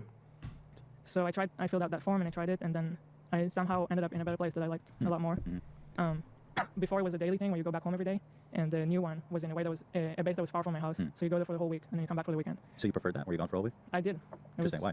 It was kind of like just more of an adventure, more of a different experience. And bro, they talk about it like it's going to on campus. Like, you know, when I went to college, I left my home. I traveled to the States. I was living away from my parents, you know, dorms and shit. That's how they're trying to make the IDF sound. Hey, it's fun. You go on adventures. You're far away from your parents. You got dorms. You sleep with your friends. It's a fun time. You scare some Palestinians. You know what I mean? You shoot some Gazans, as Ethan likes to call them, Gazans. Who doesn't want to do that? I preferred than to just go to a boring job, sit on the computer and go back home at the end of every day. I don't know. Were you doing secretary work there? So yeah, I was the secretary of the head of the. There's like I don't know the terms in English from the army. Right. Who's that officer? So there was I was in Dochifat, which is like a. Dochifat. A lot of Hebrew words like sound like Arabic sometimes. I don't know what the fuck Dochifat sounds like. Brigade, I guess. That's in charge of the area of Ramallah. And that brigade has like a main officer. So I was his secretary. Okay, so you were right below the big boy. Cool. So it was nice. It was interesting. It was more demanding in a way, but also kind of more rewarding because you told me once you went on like a mission with them to like a terrorist city. Yeah. I mean, we've watched this many times, but the fact that they fucking call it a terrorist city. What's a terrorist city? Like, is there a supermarket in a terrorist city? What's the supermarket like in the terrorist city? Is the clerk a terrorist? Is everybody a terrorist in a terrorist city? What the fuck does that mean? You got a terrorist baker? You got a terrorist falafel maker? You got a terrorist shawarma joint? What does it mean, bro? Or is it controlled by terrorists?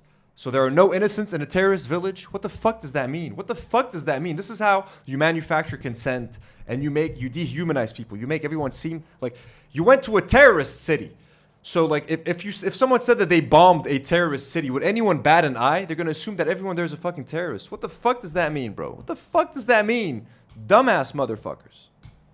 Kind of a crazy story. Yeah, so my officers and like the soldiers in that brigade, they would go every night on a raid in Ramallah to arrest terrorists. And so I always saw them preparing for it and living. Went to Ramallah to arrest terrorists. Tani Lin donates $5 and says, DNW is better than H3. Please do a Teddy Fresh alteration stream so we can debrand them forever. I'll be ready with my seam ripper. Love from Minneapolis, Minnesota. Jesus, thank you so much. I still have some Teddy Fresh clothes that I need to fix. I was going to, Demi, my girlfriend, a lot of you guys met her on stream. She might be able to do it. She was a little worried, like she had never been on stream before when we talked about doing it. I'm going to try to convince her to come back on and do it. She's never really done that before, but like she's kind of excited to try. I need to find some patches, but yes, I'm going to aim to do that probably when I come back from my trip. I'm not going to have time to do it before I leave, but we'll try my best. Harley sends 5 British pounds and says, "Hey Anthony, appreciate the stream. I'm fundraising for a family in Gaza right now and it's stressful. Watching you reminds me I'm not alone." Harley, Jesus, how can we help? Harley, let us know in the chat. Is there a link that you can post in the chat that if people want to donate, they can do so? Are we allowed to share links on YouTube chats? I feel like they think it's spam. If you can share the link, share it over here or send me the link somehow and I'll talk about it tomorrow on stream. Try to help you out as best we can. That's fucking awesome. Very generous, Harley. And please, anyone in the chat who wants to help out Harley, Harley, you're not alone. You know, we got a big family here willing to help. And then I would stay in the base. So one time I wanted to go with them just to experience it. Why, you just all of a sudden had an urge to go with them? I just wanted to see what it's like. Right. I wanted to see it. And there you have it. She did this because she was bored. So why doesn't Ethan condemn her as an evil terrorist? Why doesn't he think that she should be destroyed along with members of the Houthis? What is the difference? It says you can't, only the host or mods can. Okay, can you put the link as a comment? Can you put it in the comment section? And then Nour, I don't know if Nour is still watching. If Nour is not still here, I'll try to copy it and put it in the... Mods can share links. Can you share a link in the comment section? If you can put it in the comment section, I'll copy paste it and I'll put it here. I'll put it in the chat. Between her and a Yemeni person who hasn't even fought against another country. Well, let's actually just have a look at more of what these two have to say. To serve like everybody else in the country. I mean, it's a very selfish move to decide, okay, I'm not going to do it, but everybody else will. Like Israel as a place, the mentality of growing up there, like everybody feels an obligation to protect, to serve, to nurture this place that feels like the only place in the world where they can live and be Jewish and not be like... The Based Bard sends $10. Thank you so much. Says, "Hey man, fellow fallen H3 fan, and also thank you for representing and showing support for Lebanon. My sister-in-law is Lebanese, and she's been extremely troubled by Israel's actions.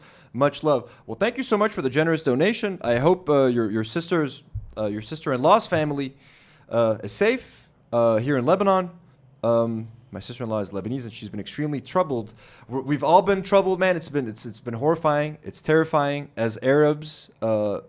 As Israel's neighbors, can you guys imagine how scary it is? And I'm not trying to like get attention on myself or anything, but like living, like you guys are seeing the horrors that Israel does from like your phones and from far away. Imagine being next door neighbors to Israel, bro. They're like the country right next to ours, bro. They got like drones flying overhead all the time. They know everything we're saying. They're watching and listening to everything. They got fucking AI software tracking every fucking post we put on fucking social media. They probably know I exist. Like I'm not a big deal, but like I'm probably on someone's fucking radar somewhere there, bro. It's just horrifying. We're never going to feel safe. We're never going to feel safe. Thank you so much for the donations. And thank you for watching. Seriously. So super fucking cool. Discriminated. I mean, when you're growing up with constant terror attacks, the army is a necessity. Yeah. And I'm sorry if people think that's a controversial statement. That is the reality of Israel. It's and so for one person to decide, I'm not going to do it, is a very selfish decision, because meanwhile you're not doing it, everybody else is doing it and putting their life on hold. Very important years of your personal development, you're putting it on hold to go do this, and it helps nothing with your career afterwards. You finish it, then you start you don't even your need actual to defend life. yourself. It's just normal. And I just want to note something before I analyze this clip here. Lying... One moment. I kind of missed what she said because I was looking. I'm trying to find the clip that I'm trying to see if Harley was able to post a link that I can then try to share with you guys. But I can't access the comment section yet for some fucking reason. Here. Can you try to send me the link on the Do Not Worry Instagram page, Harley? Can you try to do that? And I will copy paste it in the chat. Find Do Not Worry Podcast on Instagram, shoot me the link, and I will share it. And it helps nothing with your career afterwards.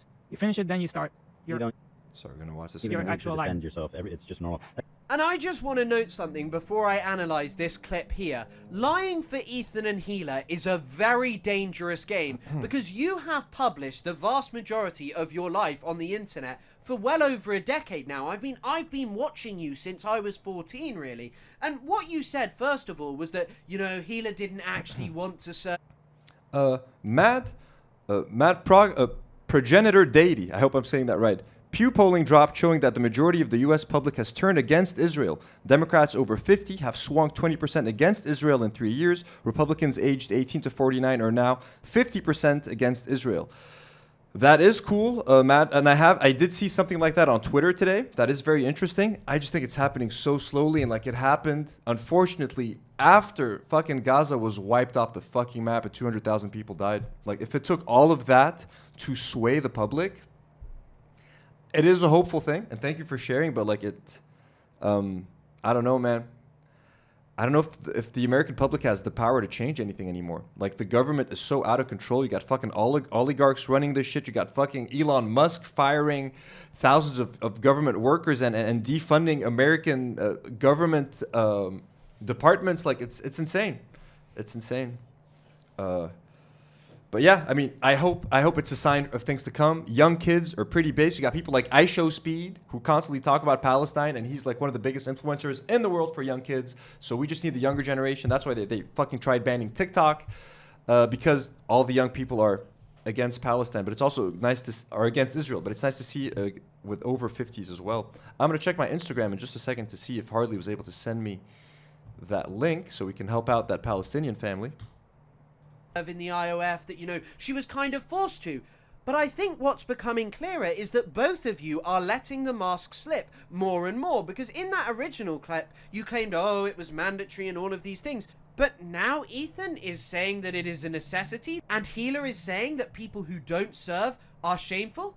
That's not really congruent with the idea that you didn't want to serve, is it now? And Ethan and Hila are claiming here that the IOF is a necessity because of the really serious threat. Okay, I got Harley's link. I'm just going to pause this for a second, folks. This is more important. If we can help raise some money, I'm going to share it in the chat right now.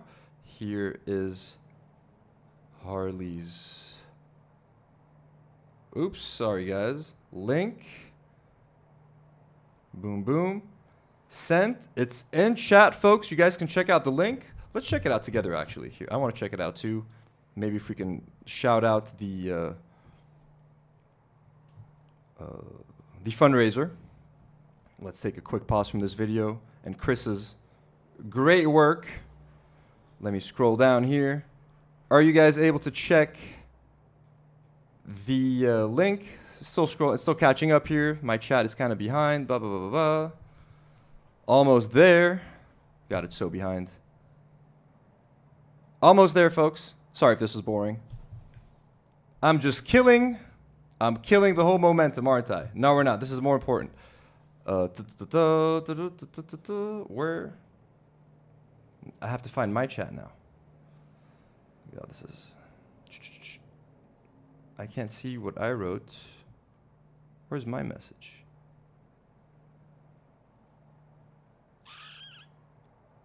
Okay, I'm going to check it out on my phone. Here, let's go back to... Let's not kill this too fast, shall we? I can't find the link again. That Israel faces terror every single day. But what are these threats? Where do they come from? Is there any context to them? Or are they just the result of the barbarous anti-Semitism that... Can you guys not see the link? I posted it. I'm right under Danny. It says, here's the Harley link, chuff.org project. Can you guys not see it? I did post it. Here, I'm going to do it again. Paste.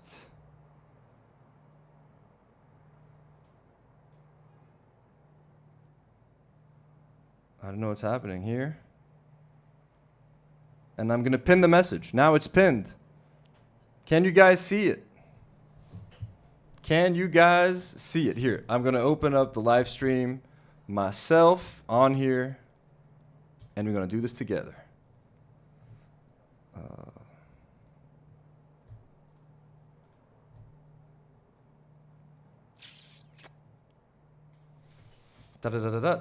Okay. One moment, folks. This is important. Can we check? There it is. I can see it. I can see it. I can see the link. Boom. Boom. All right, there we go. Fucking awesome. Solo react. Here we are. Hope for the El Umbos family. El Kumbos family. Help Mohsen and his family survive in North Gaza. Harley. Sorry. Okay. Actually, no, you guys can check this out. So this is by Harley O'Donnell. This is the official page.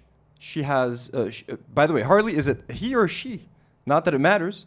They've been able to raise 330 pounds out of a 20,000 pound goal. It ends in 11 months.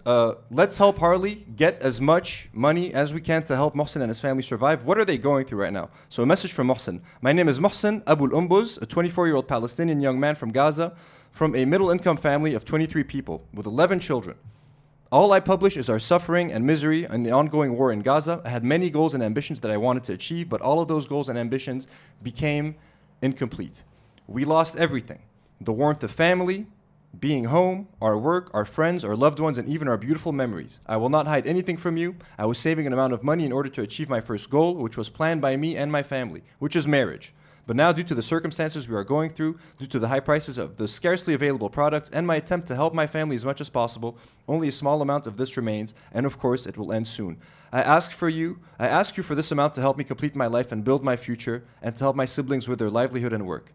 Mother and father, Amal and Isam. Brothers, Mohsen, Ahmad, Muhammad. Sisters, Manar, Ola, Hanin, Bilsam, Daria, Shirin, Wafa. Children, Ubaida, Talal, Mira, Kanaan, Karim, Abdul Rahman, Anas, Siwar, Masa, Aya, and Maryam. This seems to be their destroyed home. Graffiti of a Star of David inside their home by the IOF soldiers. Oh my God. This is Masa, 5 years old, Mohsen's niece, still smiling in Deir al-Balah refugee camp. What a beautiful little girl. Oh my God, bro. Thank you for sharing this, Harley, by the way. I'm so happy that if we could do anything to help. And I'll donate off-cam, because right now I'll dox myself. But Masa, 5 years old, Mohsen's niece, still smiling. We're raising funds to assist the Al-Umbos family with the essentials they need to survive, food, medical care, and rebuilding their home, which was mostly destroyed during the Gaza genocide. Your donations directly provide food and supplies for the entire family, medical care for the children and elderly members of the family, funds for transport in case they are faced with evacuation orders, any other emergency needs. Gaza has been under attack from Israeli forces since October 2023. They've already got 7 supporters, folks. If we can make a difference, do not warriors. Let's help Harley. Let's help the Umbuz family, Mohsen. So, fucking awesome. Thank you so much. IS sends $5 and says, y'all are awesome. Well, thank you so much. Harley is awesome, honestly, for putting this together and for sharing this. Tanya Lynn sends $2 and says, yay, plus $2 because you said my name right. Nobody ever does. Tanya Lynn, oh, cool. I thought I had it wrong. So, folks, if you guys can spare anything, click on that link that is pinned up there. I will then try to pin it on the comment section of the YouTube video. We'll put it in the description once the live is done. And let's make a difference if we can, yeah? Fucking awesome. All right, let's go back to this. Jewish people face every single day in the Middle East. Well, of course they're not. And it's so ridiculous for Ethan to sit there and claim that he is pro-Palestine, because once again we can pick apart another part of his ideology. So Ethan says in the content nuke that he thinks Israeli settlers in the West Bank are colonial settlers. Condemned Netanyahu as a war criminal. They're led by Netanyahu, who should resign in disgrace and go to prison for being a war criminal. Called the West Bank settlements an abomination. Settlers in the West Bank are religious zealots, they're monsters, they're genocidal. I've even said the West Bank settlers are valid military targets. When you talk about like colonial settlers and stuff, like that's what's actually happening in the West Bank right now. And these people are more or less valid military targets, in my opinion. I mean, I'm not really sure that he knows what this means. But anyway... Look, fair enough. I'm glad Ethan said that at least. Like, let's give him some credit. I know the bar is very low. Let me just, speaking of valid military targets and Ethan talking about West Bank settlers, let's just look at the tweet of his lawyer. Oh, Dizzle McFizzle has donated to Harley's fundraiser. W's in the chat for Harley and for Dizzle McFizzle. You're fucking awesome. You guys are fucking amazing. I really love you guys. We have the greatest fucking community, and I can't believe we built this in just a handful of months, bro. You guys were... I didn't know you existed. You didn't know I existed. And look at this whole beautiful thing that's happening right now. I really can't believe it. Here's the tweet. Sorry, guys. I just had to talk about this. back to the desktop. So here is Ethan Klein's valid military target lawyer. So Ethan Klein has said that West Bank settlers are valid military targets. Ethan's lawyer, a West Bank settler. So Ethan Klein says that his lawyer is a valid military target. And here is Ethan's Israeli lawyer, who is a West Bank settler, Ram Bar Nissim. Look at this, folks. Look at this jump scare. Ethan should get this tattooed on his other arm. What do you guys think? Should this be Ethan Klein's next tattoo? Do you guys want to poll? Anyway, so back to this. He thinks they're valid military targets, but he doesn't have a problem with his wife who served in that area, who raided terrorist cities. He has no problem with that. He said just a few days ago that he is proud of what his wife did. Damn, FT Jan says $260 were donated in the past minute for Harley's fundraiser. W's in the fucking chat. Let's fucking go. I want to see an update right now, bro. We got someone else. IS also donated. Let's fucking go. I love you guys. You guys are fucking awesome. I'm going to check back on that fundraiser in just a few minutes. Let's see if we were able to do some damage on her, yo. It's fucking awesome. And like, and I mean, to me, it's like, that's shameful and it's embarrassing. Hila served her country. She did her civic duty. And I think that's a good thing that, you know, regardless, like just in general. Right? But at the same time, he's against the occupation. He's against the extremities of Israeli society.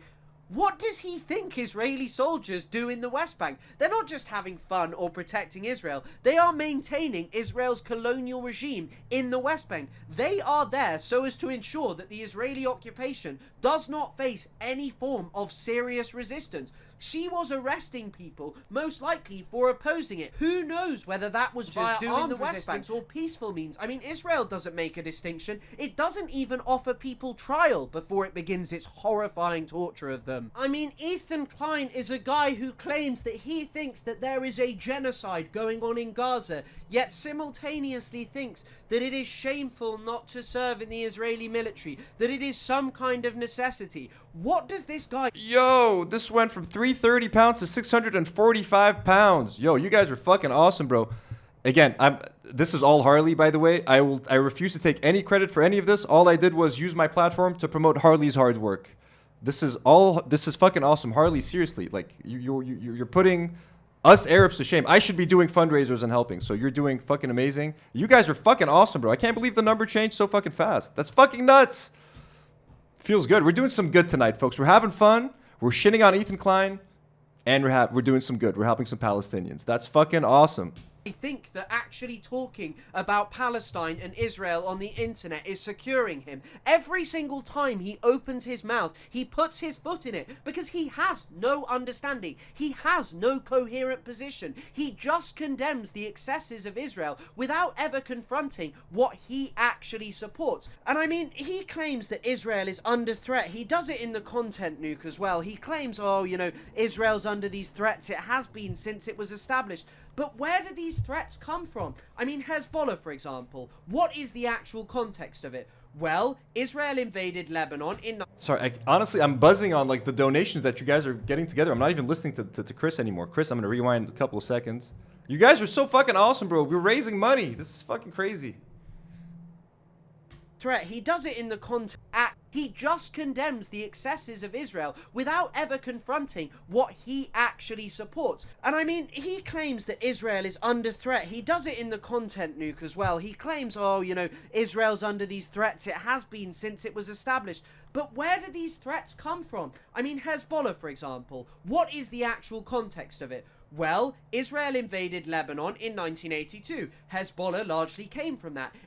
Fucking crazy, bro. You guys raised 400 pounds in like 5 minutes. You're nuts. You're nuts, bro. This makes a big difference. Big fucking difference. Gained legitimacy through fighting against Israel, through driving them out in 2000, driving them out in 2006. It became popular. Lebanese people liked it because it stood up to Israel. And by the way, the crimes that Israel has committed against the Lebanese people are truly unbelievable. Preach! Everything I said, any negative thing that I said about Chris, I fucking take it back. Chris, you are the greatest editor of all time. I cannot wait for your channel to get to 30, 50, 60K subs. I want you to overtake my channel tomorrow, okay? You are the best. Let us hear of some Israeli crimes against the Lebanese. My people, baby, right now, live from Lebanon. Okay, we're coming to you live, baby. We smacking you in the face with that shit. Since the ceasefire came into effect, who is the one terrorizing the people of Lebanon? Since the ceasefire, 4 killed in Israeli airstrike on Beirut. Lebanon says, despite ceasefire, preach, Chris. Thank you. We love you, Chris. The greatest fucking YouTuber of all time. Who is the one consistently carrying out bombardments during a ceasefire? It is absolutely obscene that this man sits here and tries to overplay the threats that Israel faces that come from its settler colonial nature. And the same... Harley says, I'm sorry, Nour and Anthony, I hope this doesn't derail the stream. Derail the stream? Are you kidding me? This is given the stream an actual purpose. We're just fucking around reacting to a video, you know, making fun of Ethan. You're literally changing people's lives right now, and if we can play a tiny role in what you're doing right now, Harley, like, that's awesome. Thank you so much for even including us in this. This is amazing. We love you. You're not derailing anything. You've made it. You've given us purpose, to be honest with you. For the terror attacks. Look, innocent civilians being killed is not a good thing, but Ethan claims that he opposes colonial settlers. He claims that he thinks there is a genocide. He says all of these things, but he lets his wife go on about how there are terror attacks every day. Does he not see that since the inception of the Zionist project in the early 20th century, Palestinians realized that You can't be a fence sitter when it comes to Israel-Palestine. Trying to condemn both sides, you're always going to end up looking like an idiot, because you always have to go back to the root cause. Who is the aggressor? Who is the oppressor? Who's the colonial, evil entity? You know what I mean? Who's the apartheid state? It is Israel, bro. Always go back to that. Anytime you try to fence it, be like, yeah, but both sides are... Anytime you try to do this both sides BS, you're going to end up like Ethan Klein or like AB from the H3 podcast. Like, that's how you're going to end up. You can't both sides this shit. There are no both sides. There is one side, and there is an evil fucking colonial, genocidal force. So Ethan sounds like an idiot because he's trying to put a square in a fucking round peg, bro. It doesn't fucking work. Had to resist against what the Zionists were doing. They knew that the Zionists wanted to build a state that did not involve the Palestinians, where the Zionist project would be dominant over them. And so Palestinians have resisted ever since that date. And Ethan even seems to say that he thinks settlers in the West Bank are valid targets, but he doesn't carry that same energy for people who settle outside the Gaza Strip. Yo, Chaos of Trouble with another 5 gifted memberships. She gifted memberships earlier in the stream. Thank you so much. That's so fucking sweet. We got a bunch of new. Harley's now a member. Holy, it could not have happened to a better person either. Harley, welcome to the memberships. There we go. Dizzle McFizzle with an update. It's at 794 pounds. Oh my god, dude, you guys are crazy. 819 pounds. Can we help Harley get to 1,000 pounds tonight by the end of the stream? We have 16 more minutes of stream time right here to get to 1,000 pounds. If we could do that, I'm going to go to bed a little bit more comfortable, a little bit happier knowing that we made a difference for the El Umbos family. Let's fucking go. Who live on the lands of the people who were expelled to Gaza in 1948 during the Nakba. He doesn't care about that, you know, that doesn't matter. He's more interested in trying to talk about the Mizrahi Jewish people brought over to Israel after the expulsion of the Palestinians, rather than talking about the suffering of the Palestinians and actually contextualizing why they might resist. He would rather resort to, as he did with the Houthis and any other group, claiming that they are some kind of violent anti-Semitic savages. For Ethan, militant groups in the Middle East are irrational savages who carry out violence against Israel and America because of their horrifying ideologies. But people like Hila, who... You guys are amazing. Look at this. Look at this. This was 330 pounds just 10 minutes ago. We've more than doubled it, folks. And you did that. Harley and everybody in the chat, the greatest community on YouTube. Love you all. In the Israeli military, an entity who, as I have said over and over again, engages in all of the crimes which Ethan allegedly so hates. He thinks that that is a necessity. He thinks that she is some kind of rational person. But what is rational about defending the colonization of an indigenous people's land? He says that he thinks Benjamin Netanyahu is a war criminal, but he thinks it's necessary for Israeli soldiers to serve in it, and he thereby condemns the tiny amount of Israeli Israelis with an actual conscience who don't serve and go to prison for a few months? People like Tal Mitnick, who I've actually spoken to, who I said over and over again, oh, it's a brave nation of an indigenous people's land. He says that he thinks Benjamin Netanyahu is a war criminal, but he thinks it's necessary for Israeli soldiers to serve in it, and he thereby condemns the tiny amount of Israelis with an actual conscience who don't serve and go to prison for a few months. People like Tal Mitnick, who I've actually spoken to, who I said over and over again, oh, it's a brave... Yeah, the Israelis like make it seem like your life is ruined if you don't join the IDF. If it's just a fucking few months in prison, bro, and you don't get to fucking commit a genocide or be an accessory to genocide, what's a few months in prison? Think of it as like a, college, just like the IDF. You're in a dorm with your friends. You're hanging out, right, Hila? Thing what you're doing, and he said, nah, laughing my ass off, it's the bare minimum. Because the truth is that how can you sit there and say, oh, I think there's a genocide going on, I think that Netanyahu's a war criminal, but not say actually it's wrong to help and aid and abet that? Hila served in the Israeli military on the back end of the Second Intifada, a period which is often portrayed as explosive Palestinian violence, where poor Israeli civilians... Some people are trying to donate. They're having a hard time. Kazia Jarf is saying, I'd love to donate, but I can't get to the site through the link. We'll try to, once we repost the link in the description, hopefully it'll work then. Harley says, me and my partner are grinning so hard. Thank you all right now. Thank you, Harley. Thank you. Honestly, you guys are amazing. Katrina Ann says, I'm so glad to have found this community. Y'all are amazing. You're amazing, Katrina. You're all amazing. And Choki sends £2 and says, great stream, cheering me up. Well, thank you, Choki. Thank you all. You honestly, with your donations, you've all cheered the living shit out of me, bro. You made me super happy. This might be one of the greatest live streams we've ever done because like some good actually came out of it. So it's pretty dope. Were targeted for no reason, but it of course has context. It came after a major provocation by Ariel Sharon, and it also led to the murder of 4 times as many Palestinians. They also received horrifying collective punishment. The Jenin refugee camp was leveled. I mean, look at this photo. There were mass curfews, schools closed, people arrested, beaten, homes taken over by Israeli soldiers, and massive torture of Palestinians. How dare you sit there and make a distinction between your wife, who had no problem with serving in an army that did those things, and by the way, also took huge amounts of human shields. Here are articles about it. How dare you sit there and somehow try and make that acceptable? Something that you say you are proud of. You may say that your wife is just a secretary, but Israel's occupation of the West Bank, its torturous regime, its brutalization and murder of innocent Palestinians would not be possible without those desk secretaries who make the cogs go round. This man's politics are right. Exactly. I mean, look, booking hotels is not the same as shooting a Palestinian child, in the back. But you are providing the shooter with a bed and breakfast. You know what I mean? You're facilitating. You are a cog in the machine. Okay, you're not pulling the trigger, but you are assisting the man or woman pulling the trigger. Hila Klein. And again, I mean, it would have been bad enough if she was just a secretary. She volunteered to go on a raid.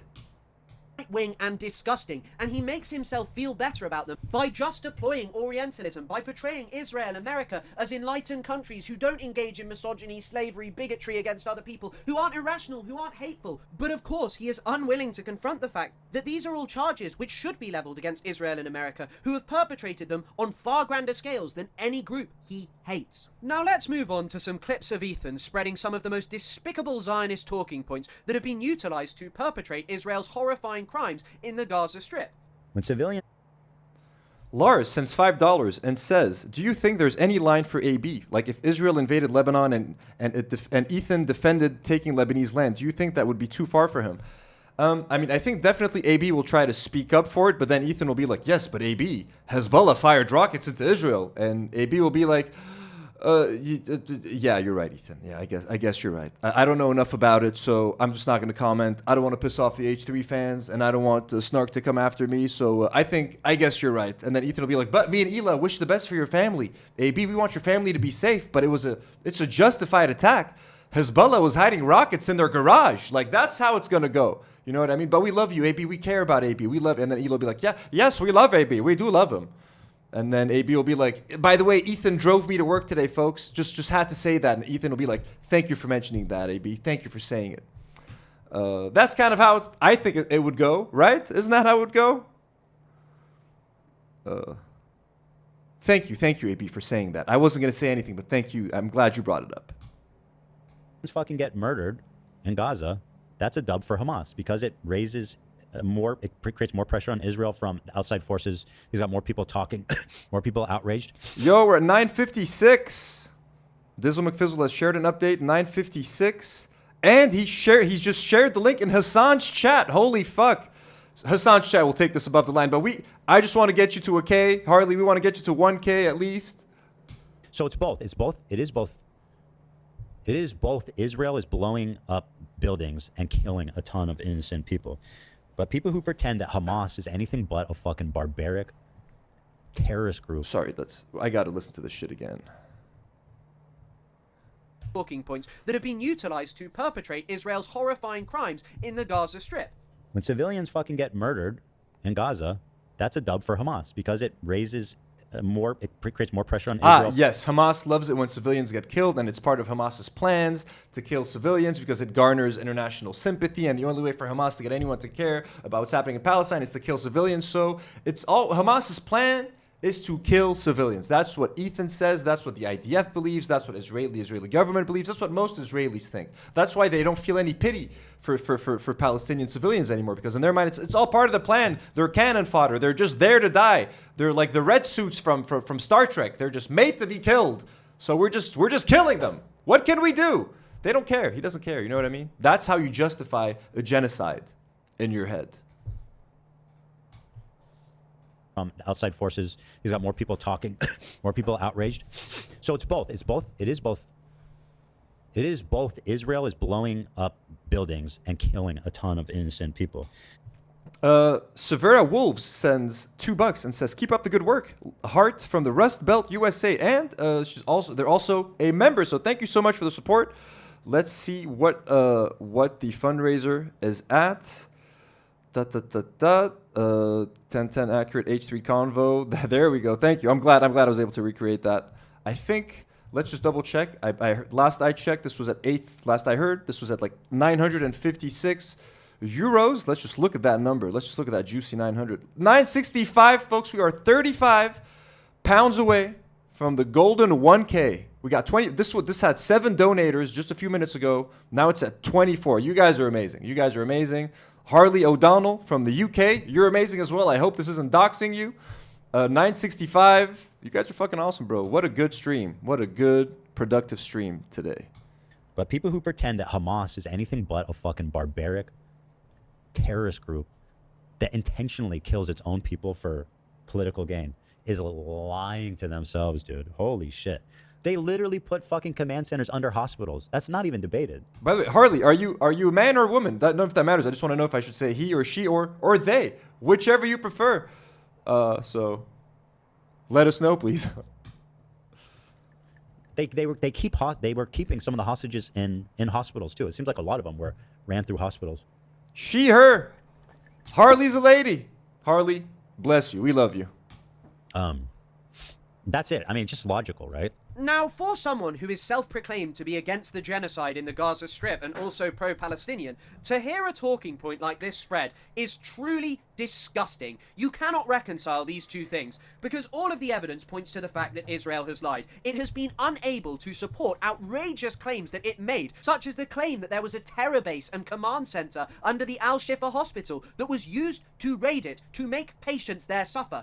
And I mean, babies literally died in their incubators because they had to be left. They rotted and decomposed. Ethan doesn't talk about that. He's not going to talk about babies dying in incubators, bro. He doesn't care. Because of talking points like this. Israel has struck and targeted hospitals over and over again because of talking points like this. It has arrested Palestinian doctors, tortured them to death, perhaps even sexually. Ethan wants Palestinians to be the perfect victim. They just have to sit there quietly, you know what I mean? Not ask for their rights, not ask for their freedoms, not ask to get their land back, not commit any violence, get beaten by the IDF, still get bombed, still get fucking abused and harassed by Israeli forces, but still never react negatively, never react violently. Let them be violent towards you, let them kill you, let them beat you, let them embarrass you, let them humiliate.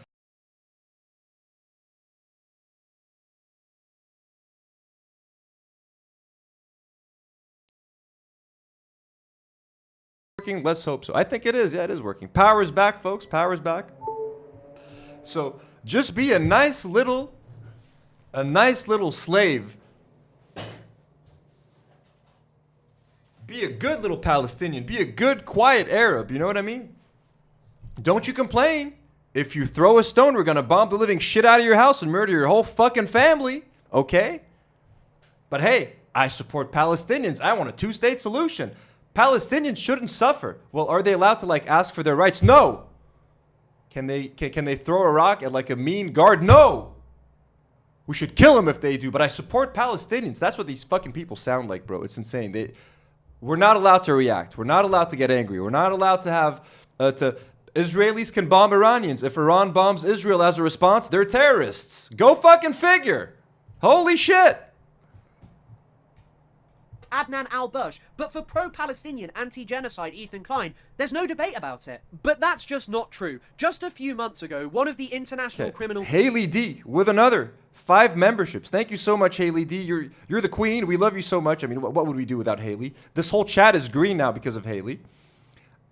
We also got Douche Canoe sends $5 and says, here in the U.S., we only hear about Hezbollah and Shia Muslims. How do Lebanese Christians and Sunnis feel about the war? Douche Canoe, we're all over the place. Lebanese people are all over the place. Even the Shia are split. Not all Shia support Hezbollah necessarily. You know what I mean? You have Lebanese Christians that are in the extreme right that are happy that Israel was bombing the shit out of Hezbollah, and they think that they didn't go far enough. You have Lebanese, fucking bootlickers who love Israel and who want Israeli influence over Lebanon. You have Christians who support the resistance, like myself. You know what I mean? I don't support everything that Hezbollah does. I'm very happy to point out all the horrible things that Hezbollah has done, but I also understand the necessity for a country like Lebanon that has been invaded by Israel to have a resistance force like Hezbollah, which, by the way, was only formed after Israel invaded Lebanon twice.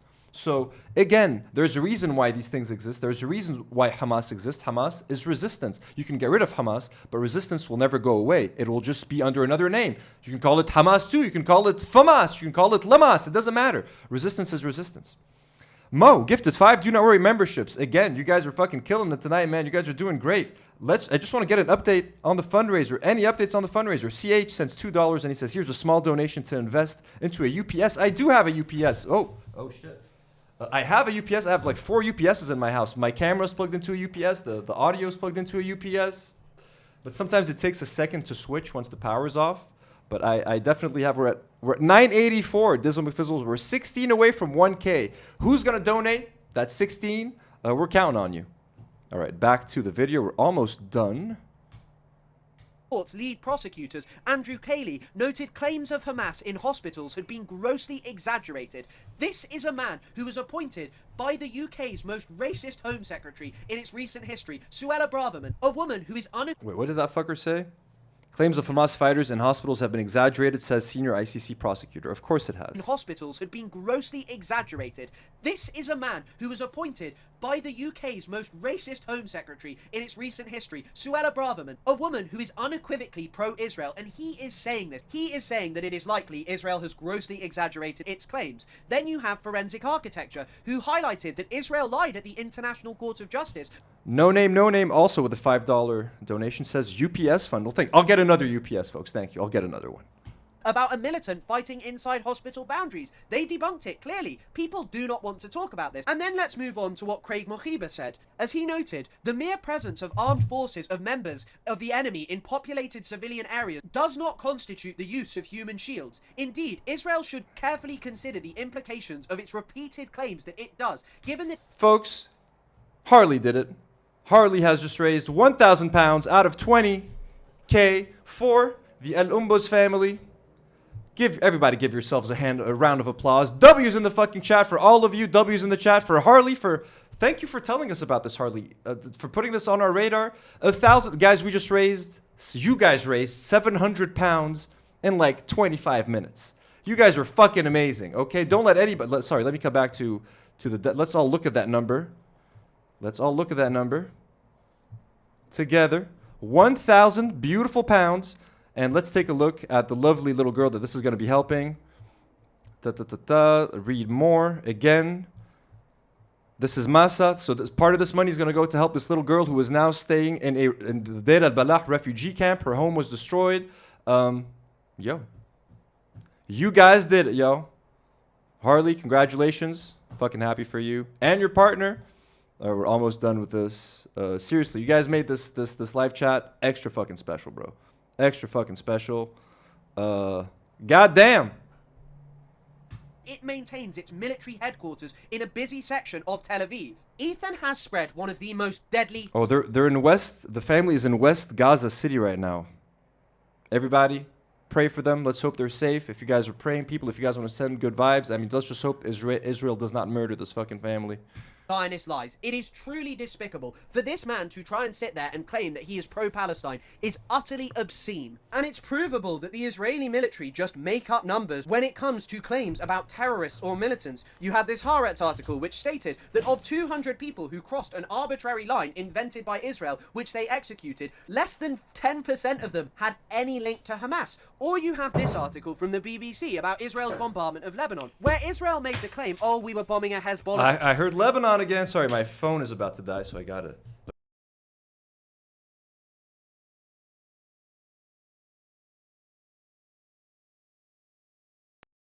Command center. We were only targeting militant.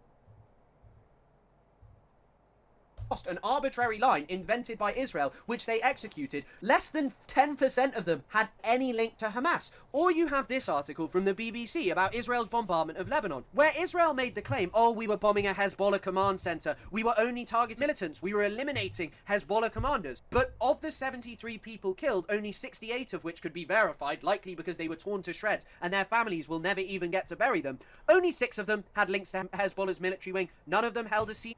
And by the way, just like they do in Gaza, they claim that most Lebanese people were hiding rocket launchers in their kitchens, in their garages. By the way, most Lebanese people do not have garages. Most of us live in apartment buildings.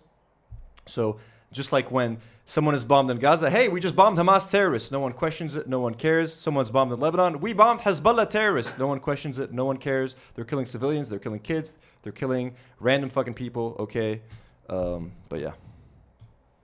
Rank. The other 62 of them were civilians, 23 children, and they were killed. And Israel lied, and people like Ethan believe it, and they show it to their audience of millions of people. Tell them these kind of lies that are currently killing people in the Middle East. These are the claims which undergird Israel's genocide. This is the way that the consent is manufactured, which makes Israel's slaughter possible. This is why people are so anti-Israel, America, and the media in our countries. And as I have said over and over again, to the point where it is getting tired, for someone who claims to be pro-Palestine and anti-genocide to say these things is despicable, but it still shows you his Orientalism, this distinction in the way that the other fights. They are... Mo sends $10 and says, like the video. Well, thank you, Mo. Fucking awesome. Yeah, don't forget to like, folks. Like, leave a comment, all that good stuff.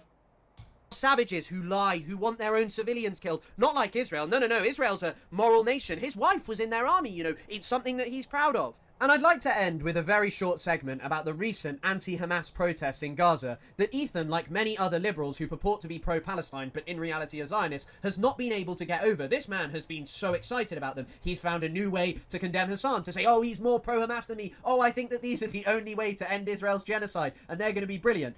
But what I would like to say is, look, no one who knows anything about Palestine should be surprised that there is anti-Hamas sentiment in Gaza. Life is very difficult in the Gaza Strip. During times like this, people turn against their government. And so I wouldn't actually... Of course, bro. Just like in Lebanon, there's a huge contingent of the population that are supporters of Hezbollah that doesn't stop people from taking to the streets and protesting against Hezbollah. Right now, Hamas is the leading political party. They're the leading party in Gaza. If the people are unhappy and they have some demands and they want some changes and they're desperate, they are going to speak out against Hamas. At least they're allowed to speak out against Hamas. Did you see what happens to Israelis when they take to the streets and protest against the Israeli government? They get their fucking asses beaten, bro. So what are we talking about here? And when Palestinians also protest against Israelis, the IDF fucking shoots them. Look up the Great March of Return. So it's safer to protest under Hamas, bro. Have a problem with Ethan covering them if he hadn't used them as yet another way to excuse Israel's genocide, because Ethan has posted a plethora of stories about this, but I just want you to watch this very short clip where Ethan effectively says that these are the only means to end Israel's genocide.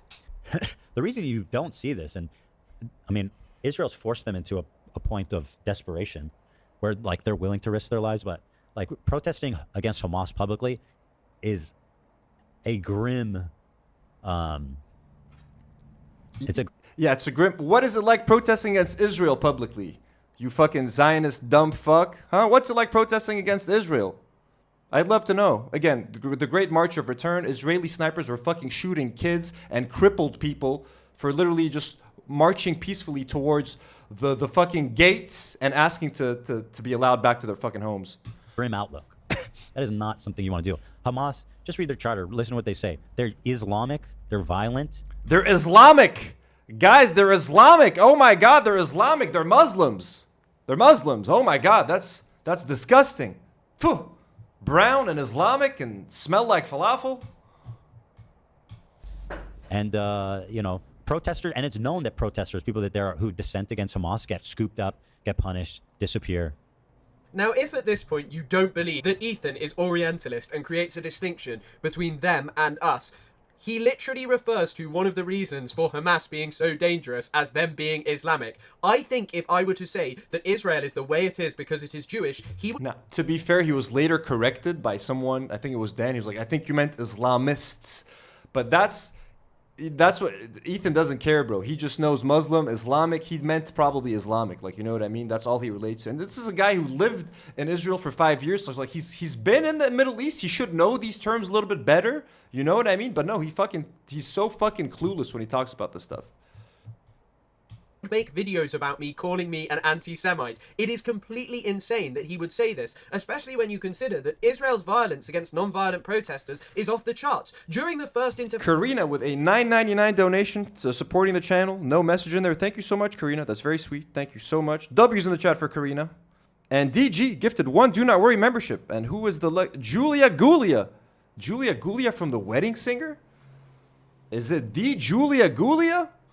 If you're too young, you won't get the reference. Hyper and Fixated, thank you for your content. They sent $5. Well, thank you for supporting us and for watching and for being in the live chat. We're still at 455 people watching live right now. We've been hovering in the close to 500 range. Thank you guys so much for joining me for this last minute stream, surprise impromptu stream.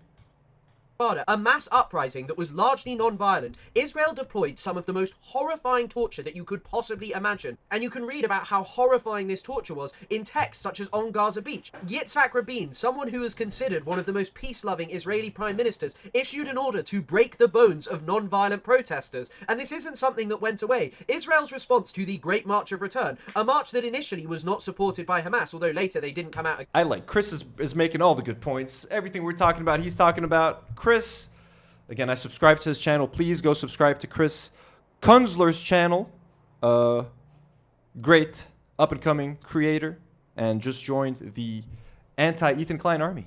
Against it, but was largely non-violent. Israel responded by shooting Palestinians. Look at this one, where an Israeli sniper brags about maiming 42 Palestinians in one day. These were horrifying, traumatic injuries that led to people losing their legs and being unable to walk. But Ethan would never dare to say that Israel is an innately violent country, that it is this way because it is Jewish. No, because that's not acceptable. But when it comes to Muslims and people from the Middle East, he sees them as different. He sees the way they behave as unacceptable because of where they come from and because of the fact that they challenge the dominance of the West and Israel. I mean, listen, I feel like this is a force that's going to help end the war, not fucking keeping hostages and underground and like sending... Just continuing to provoke. By the way, everyone who just got gifted a membership, we just did a member and Patreon stream, exclusive stream today. So if you go to the posts tab or the community tab on YouTube, there's a link to an exclusive live stream that you guys can watch. I got pretty personal. I made some pretty fun announcements that I'm going to announce officially on the pod next week. So if you guys want to sneak peek into that, you can watch the exclusive member stream right now. Thanks to everybody who's been gifting.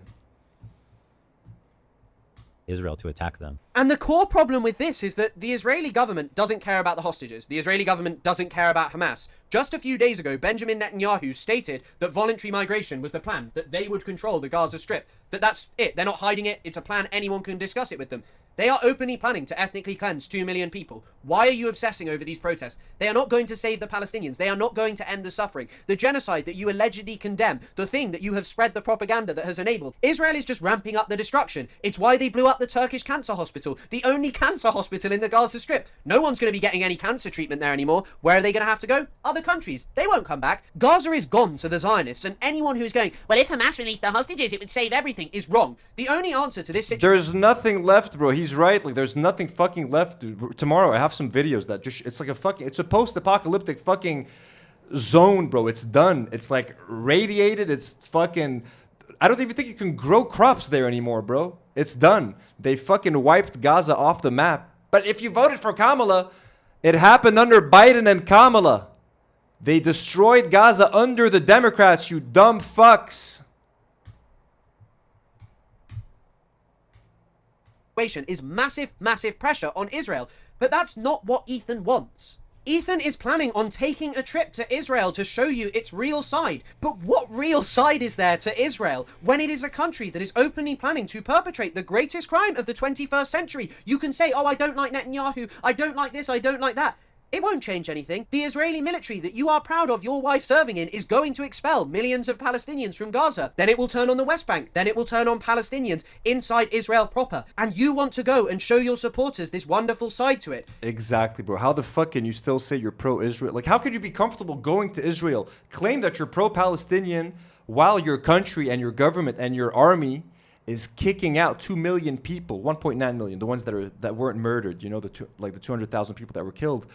How the fuck can you still go there, bro? كيف عندك الجرأة؟ كيف ما بتستحي من حالك يا أخو الشرموطة؟ كس أمكم بأيرة كلكم يا سليلة الخرا، أيرة بأمك بأيرة، وبيك الزبر البيدو كمان، تمام بنقولها بالعربي. يا خرا وأمك الصهيونية الزبر.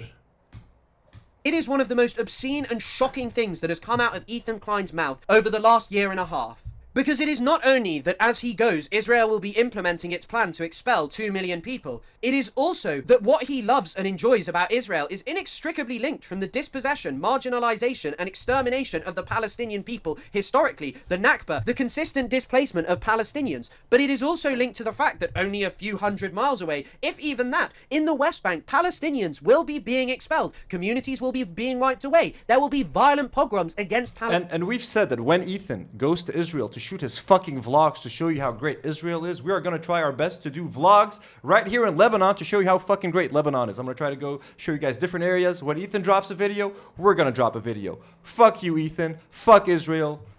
Fuck your fucking family vacation. We're going to show you the real fucking side of the Middle East, where hummus actually comes from. Yair! Yair! Masmis Yair! Sichtak بأيدي. Palestinians, and Ethan is just going to ignore it. He will not care because he wants to show you the real side.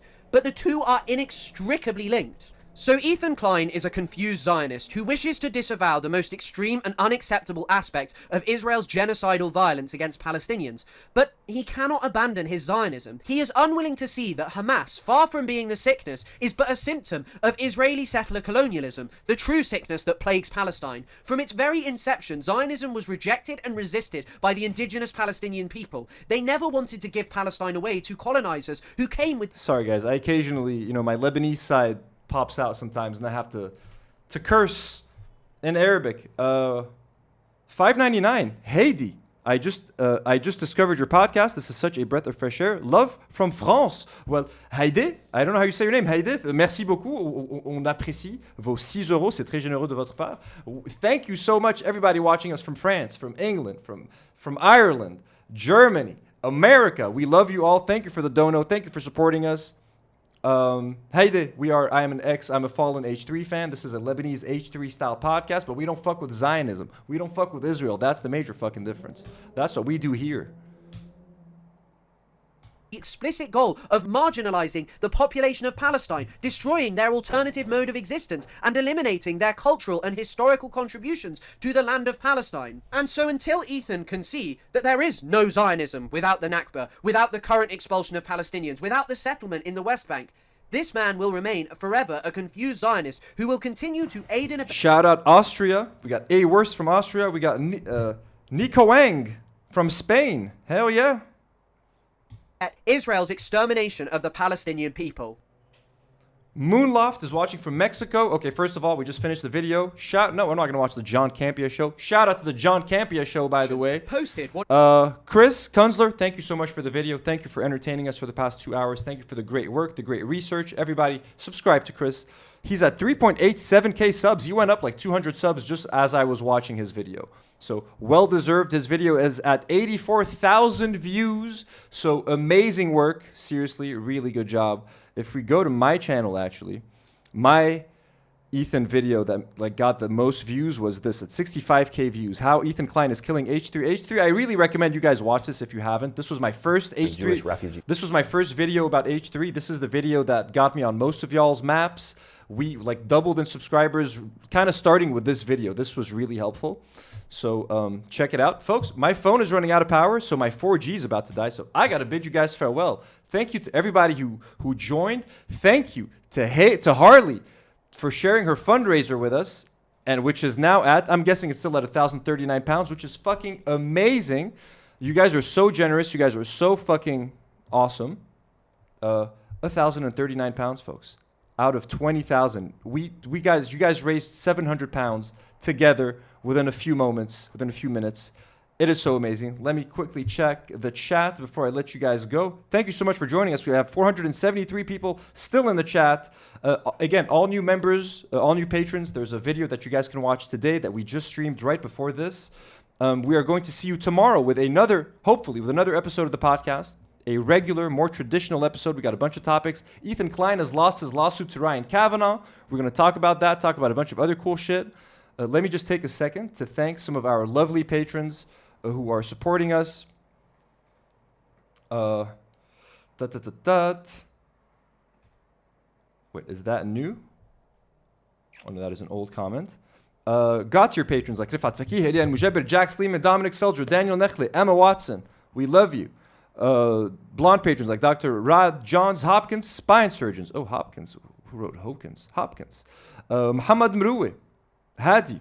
Blonde patrons like Jad Al Haj, Falafel Brain, Linda, Hagop, and all our new YouTube members, Haley D, Dizzle McFizzle, everyone who was gifting memberships today. You guys are all amazing. We cannot do it without you. I'm going to be updating the credits very soon.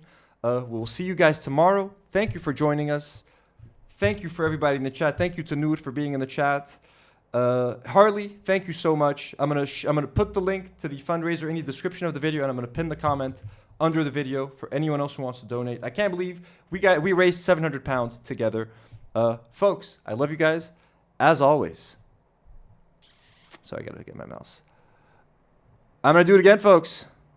As always. See you tomorrow.